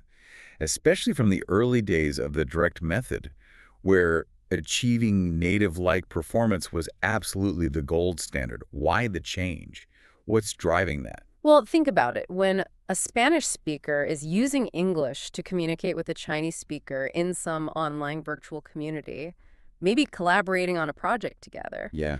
the goal isn't really for either of them to sound like someone from London or New York. The goal is successful, meaningful communication between them. The technology provides the authentic, immediate context for that specific purpose. Right. Intelligibility and task completion become key. Exactly. Furthermore, technology fosters learner autonomy in ways we couldn't before. Students are often highly motivated by online tasks. They enjoy having the freedom to choose what they want to focus on, and they can even choose how they represent themselves through online profiles and avatars. It blurs the line completely between formal learning and just real-world interaction. Okay, this is where it gets really interesting for me. How empirical data, actual hard evidence, has increasingly taken the driver's seat and fundamentally informs our methodological choices today. Because for decades, as you said, much of early SLA theory was based on, well, intuition, or maybe just small-scale case studies. That era is largely over, thankfully. That pressing need for more robust validation for generalizability led directly to what we now call the corpus turn in language A studies. corpus term. Yeah, many earlier SLA hypotheses, even really crucial ones about, say, the natural order in which learners acquire grammatical structures, were formulated based on incredibly small data samples, sometimes just involving a handful of learners, maybe even just one or two. Right. The field reached a critical point where it desperately needed to test these hypotheses to see if they held up using vast, systematically constructed data sets. This is the domain of corpus linguistics. Define that for us. Right. Corpus linguistics, or CL, is essentially an approach, a methodology really, that uses high-powered computers and specialized software to analyze massive amounts of real-world written and spoken language data. We call these collections of data corpora. Okay. And this approach is genuinely transformative because it allows researchers to answer questions about things like frequency. How often is a word or structure actually used? What are the typical patterns of use? How are linguistic features distributed across different types of text or speech? Questions that would be absolutely inaccessible through manual counting or just simple observation. We're talking about analyzing hundreds of millions, sometimes billions of words of text. Billions of words. Okay, let's break down the data itself. What types of corpora are researchers actually analyzing? What's in these massive data sets? Broadly, we distinguish between two main types. First, you have general corpora. Think of things like the British National Corpus, BNC, or the Corpus of Contemporary American English, OCA. These are absolutely huge, often exceeding a billion words now. They serve as reference corpora. They tell us how native speakers or highly proficient users typically use the target language across many different genres spoken, academic, fiction, news, etc. Okay, so that's the benchmark, the target language use. Exactly. And second, crucially for teaching, you have the specialized learner corpora. These are specifically collections of L2 production data, things like essays written by learners, transcripts of their spoken interviews, maybe discussion forum posts, all produced by non-native speakers at different proficiency levels. Ah, so you can see what learners are actually doing. Precisely. Yeah. Key examples include the International Corpus of Learner English, ICLE, which has writing from learners from many different L1 backgrounds, or LINSEE, the Louvain International Database of Spoken English Interlanguage. Analyzing these learner corpora allows researchers to focus specifically on interlanguage, that's the learner's evolving language system, to see precisely where they succeed and, perhaps more importantly, where they consistently struggle. Okay, so you've got these millions, even billions of words of data. You obviously need sophisticated tools to actually mine that data effectively. What's the essential toolkit for a corpus linguistics researcher? Well, the absolute workhorse, the most essential and versatile tool, is the concordancer. This software typically generates what's called a KWIC display that stands for keyword in context. KWIC. Okay. What it does is the researcher types in a target linguistic feature they're interested in. It could be a specific word, a phrase like, on the other hand, or even a grammatical marker like the eng ending. The concordancer instantaneously retrieves every single example of that feature from the entire corpus and displays it neatly, usually centered on the screen, with a bit of the surrounding text, the co-text on either side. Okay, give us a practical teaching example. How does seeing a KWIC display actually change how I might teach grammar compared to just using a textbook rule? Okay, great question. Let's say you're teaching advanced English learners the modal phrase should have. Now, should have can express different things, right? It can express past obligation that wasn't met, or it can express regret about a past action. Right. I should have studied harder versus the package should have arrived. Exactly. Now, you might look at a learner corpus, maybe essays from learners with a specific L1 background, and the concordancer might show you that they overwhelmingly use should have only to express regret, perhaps because that's how it was first introduced to them or it's more salient. Okay. Then you turn to a large general corpus like COSIA. You run a KNEIC search for should have. Instantly, you get hundreds, maybe thousands of examples of how native speakers actually use it in natural context.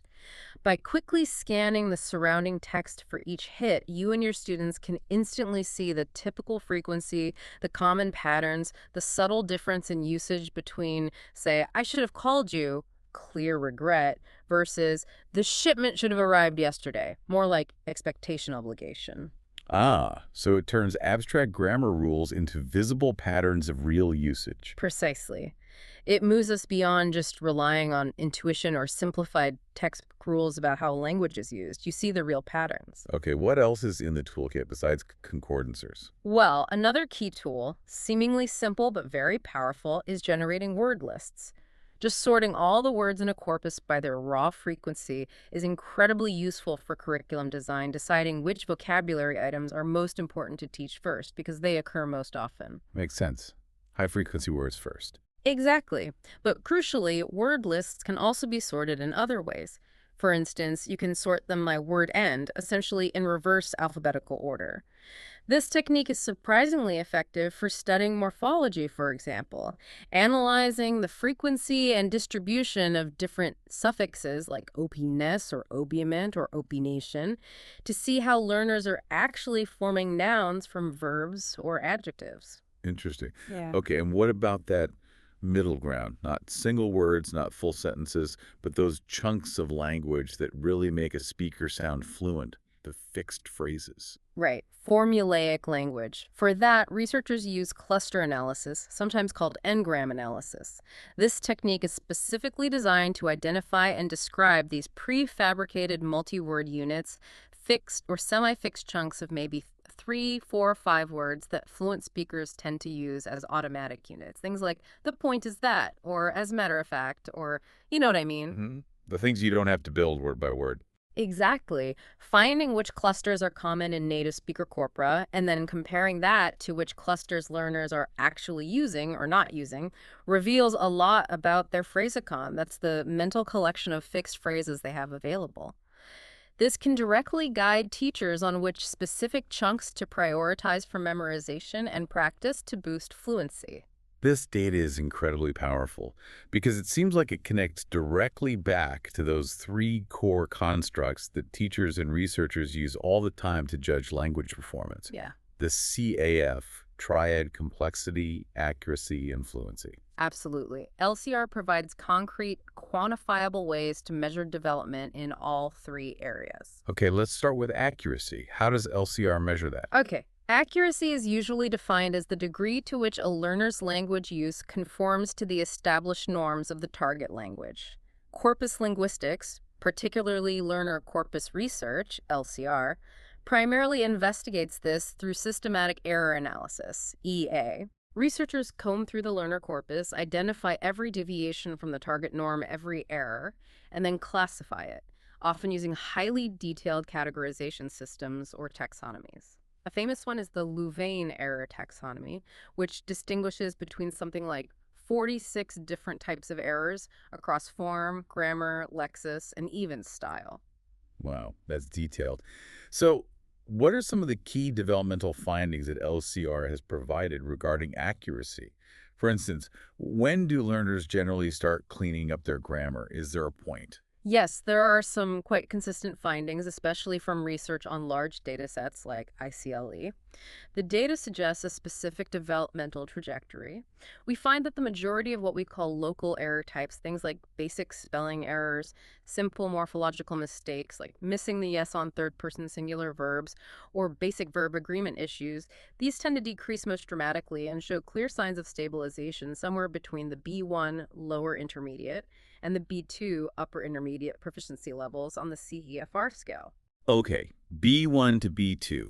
That is a really critical finding for curriculum design, isn't it? What does that mean for a teacher who's working with, say, an advanced C1 class?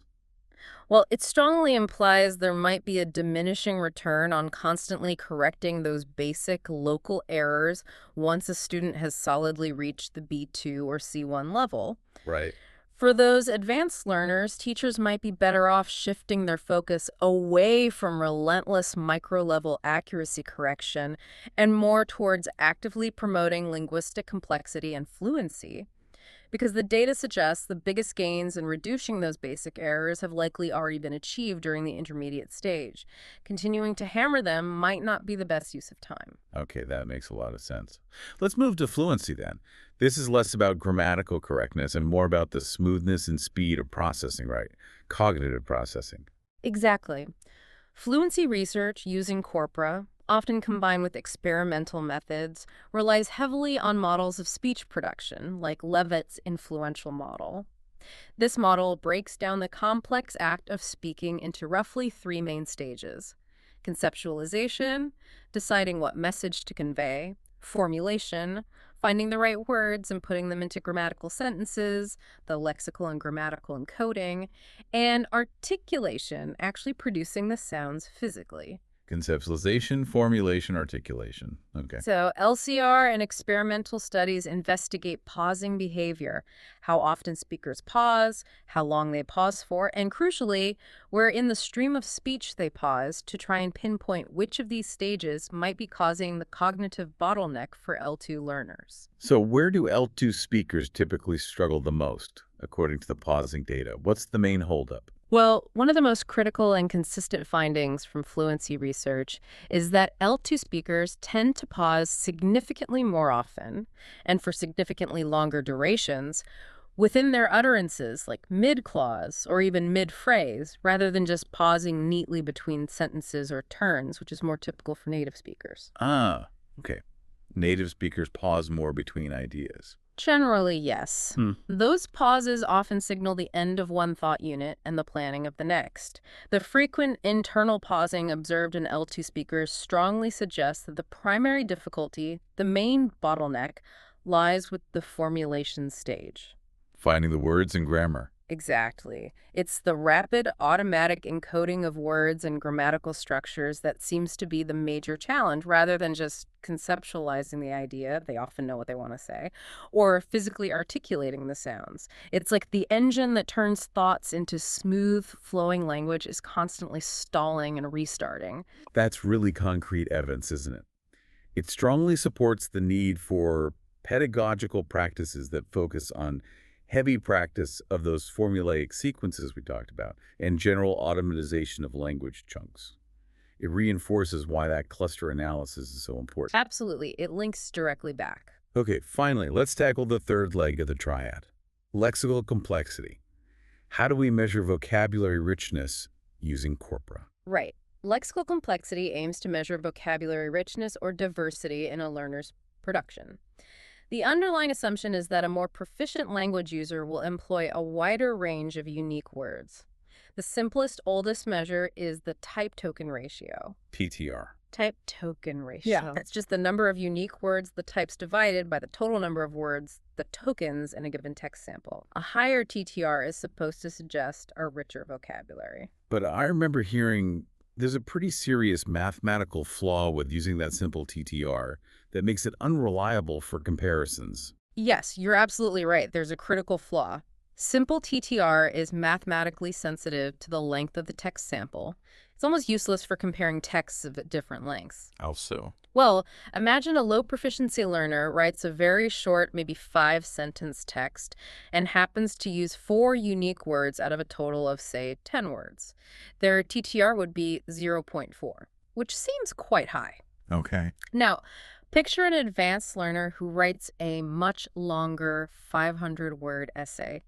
In that longer text, they will inevitably have to repeat common function words like the, and, is, of many, many times just by statistical necessity. Sure. So their overall TTR, the number of unique words divided by 500, will inevitably be lower than the beginner's short text TTR, purely because of the increased probability of repetition in the longer text. Which means the raw TTR score wrongly suggests the advanced writer with the long text has less complex vocabulary than the beginner with the short text. Precisely. It's completely misleading. To overcome this critical issue and allow for reliable comparison of lexical diversity across texts of different lengths, researchers absolutely must use length-corrected versions of TTR. The most common ones you'll see are the root TTR, often called Garreau's index, or sometimes log TTR. These apply a statistical correction factor based on text length. Using these corrected indices is vital if you want to genuinely track actual growth in a learner's vocabulary breadth over time or compare different learners fairly. Okay, that's a crucial methodological point. Yeah. So we have all this incredibly rich data coming from learner corporate, this naturalistic production data, showing us what learners actually do with the language when they're trying to communicate.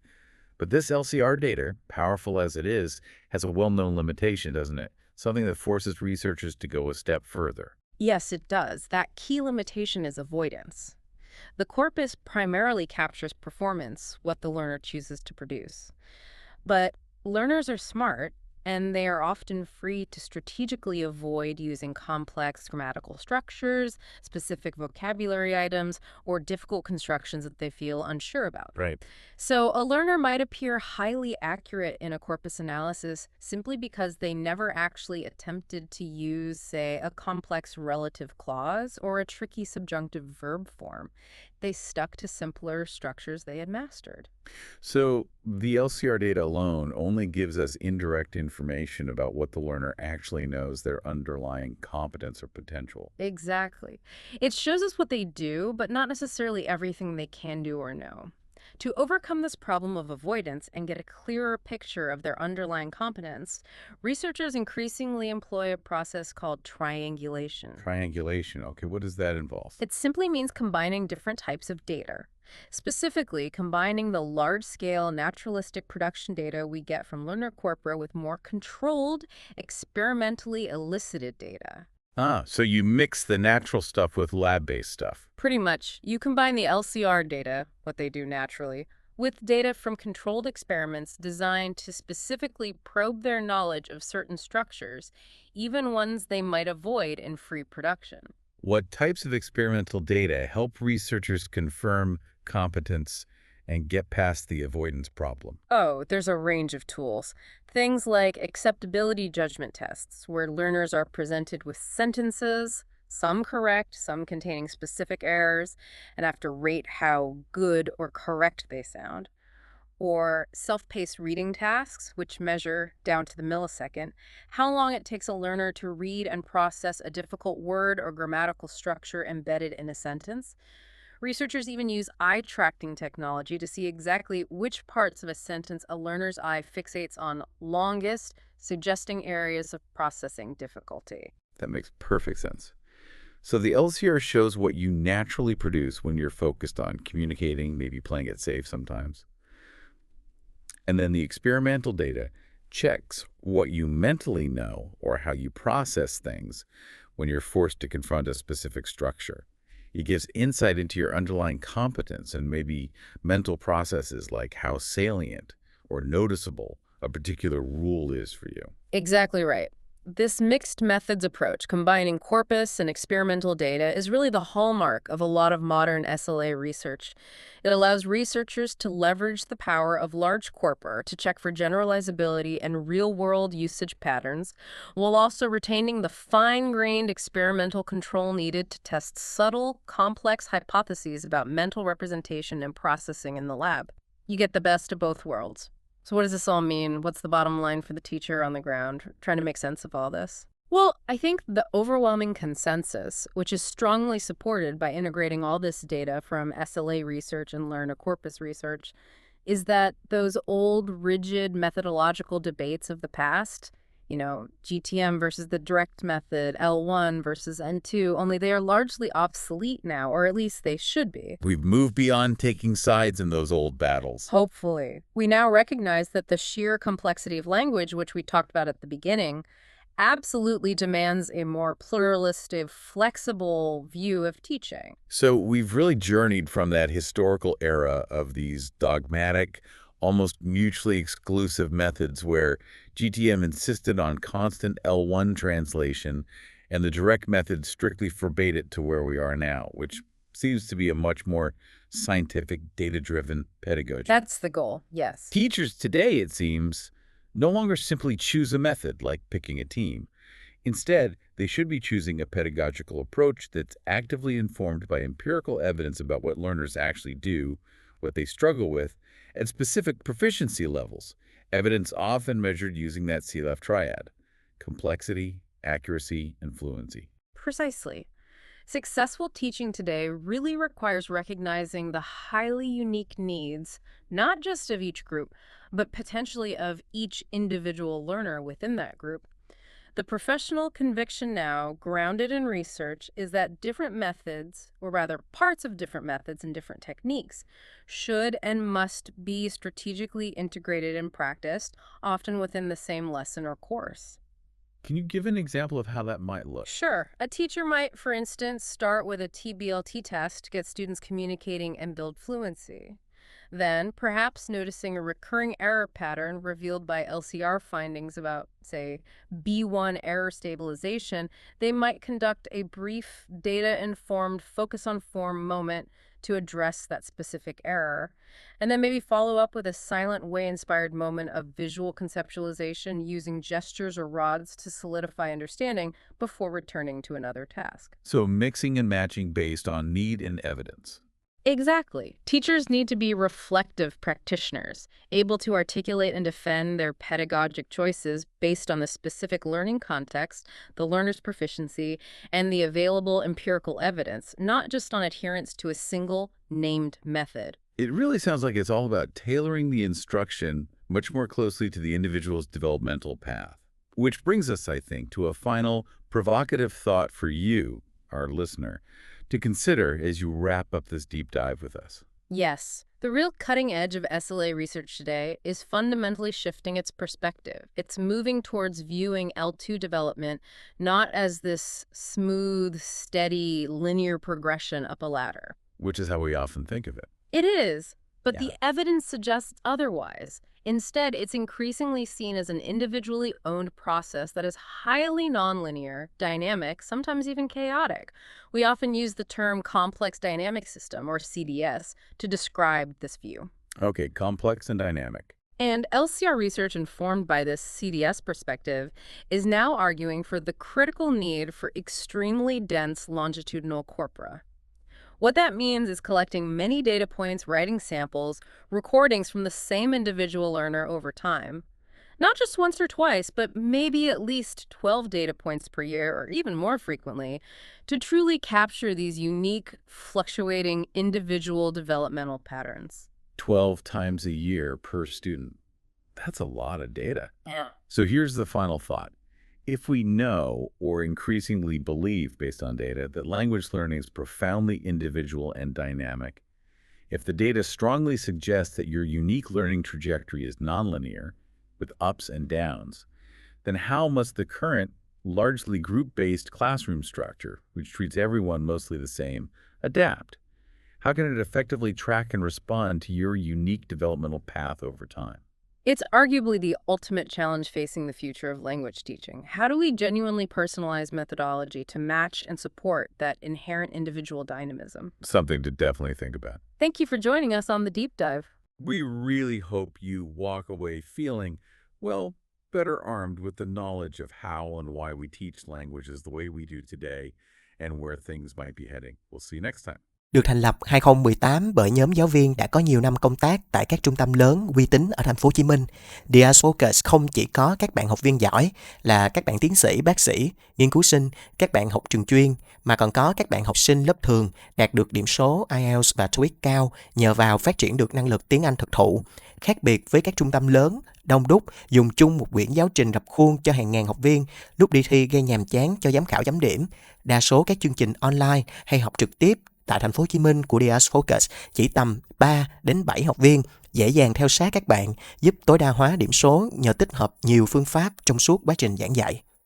100% lớp học luyện đề được hướng dẫn bởi thầy Quốc Khánh, IELTS 8.5, Reading 9.0, Listening 9.0 và không có ban điểm nào dưới 8. Các bạn có thể theo học tại quận 6, quận 2, quận 9 và quận 11. Nếu các bạn ở xa, có thể chọn hình thức học online, giáo viên vẫn có thể theo sát được các bạn vì sĩ số lớp vừa phải. Waves rolling in so slow. Trust the tide, let go. Ooh, yeah. Deep blue, take me home. Feel the calm in my soul. Stars above guide me right.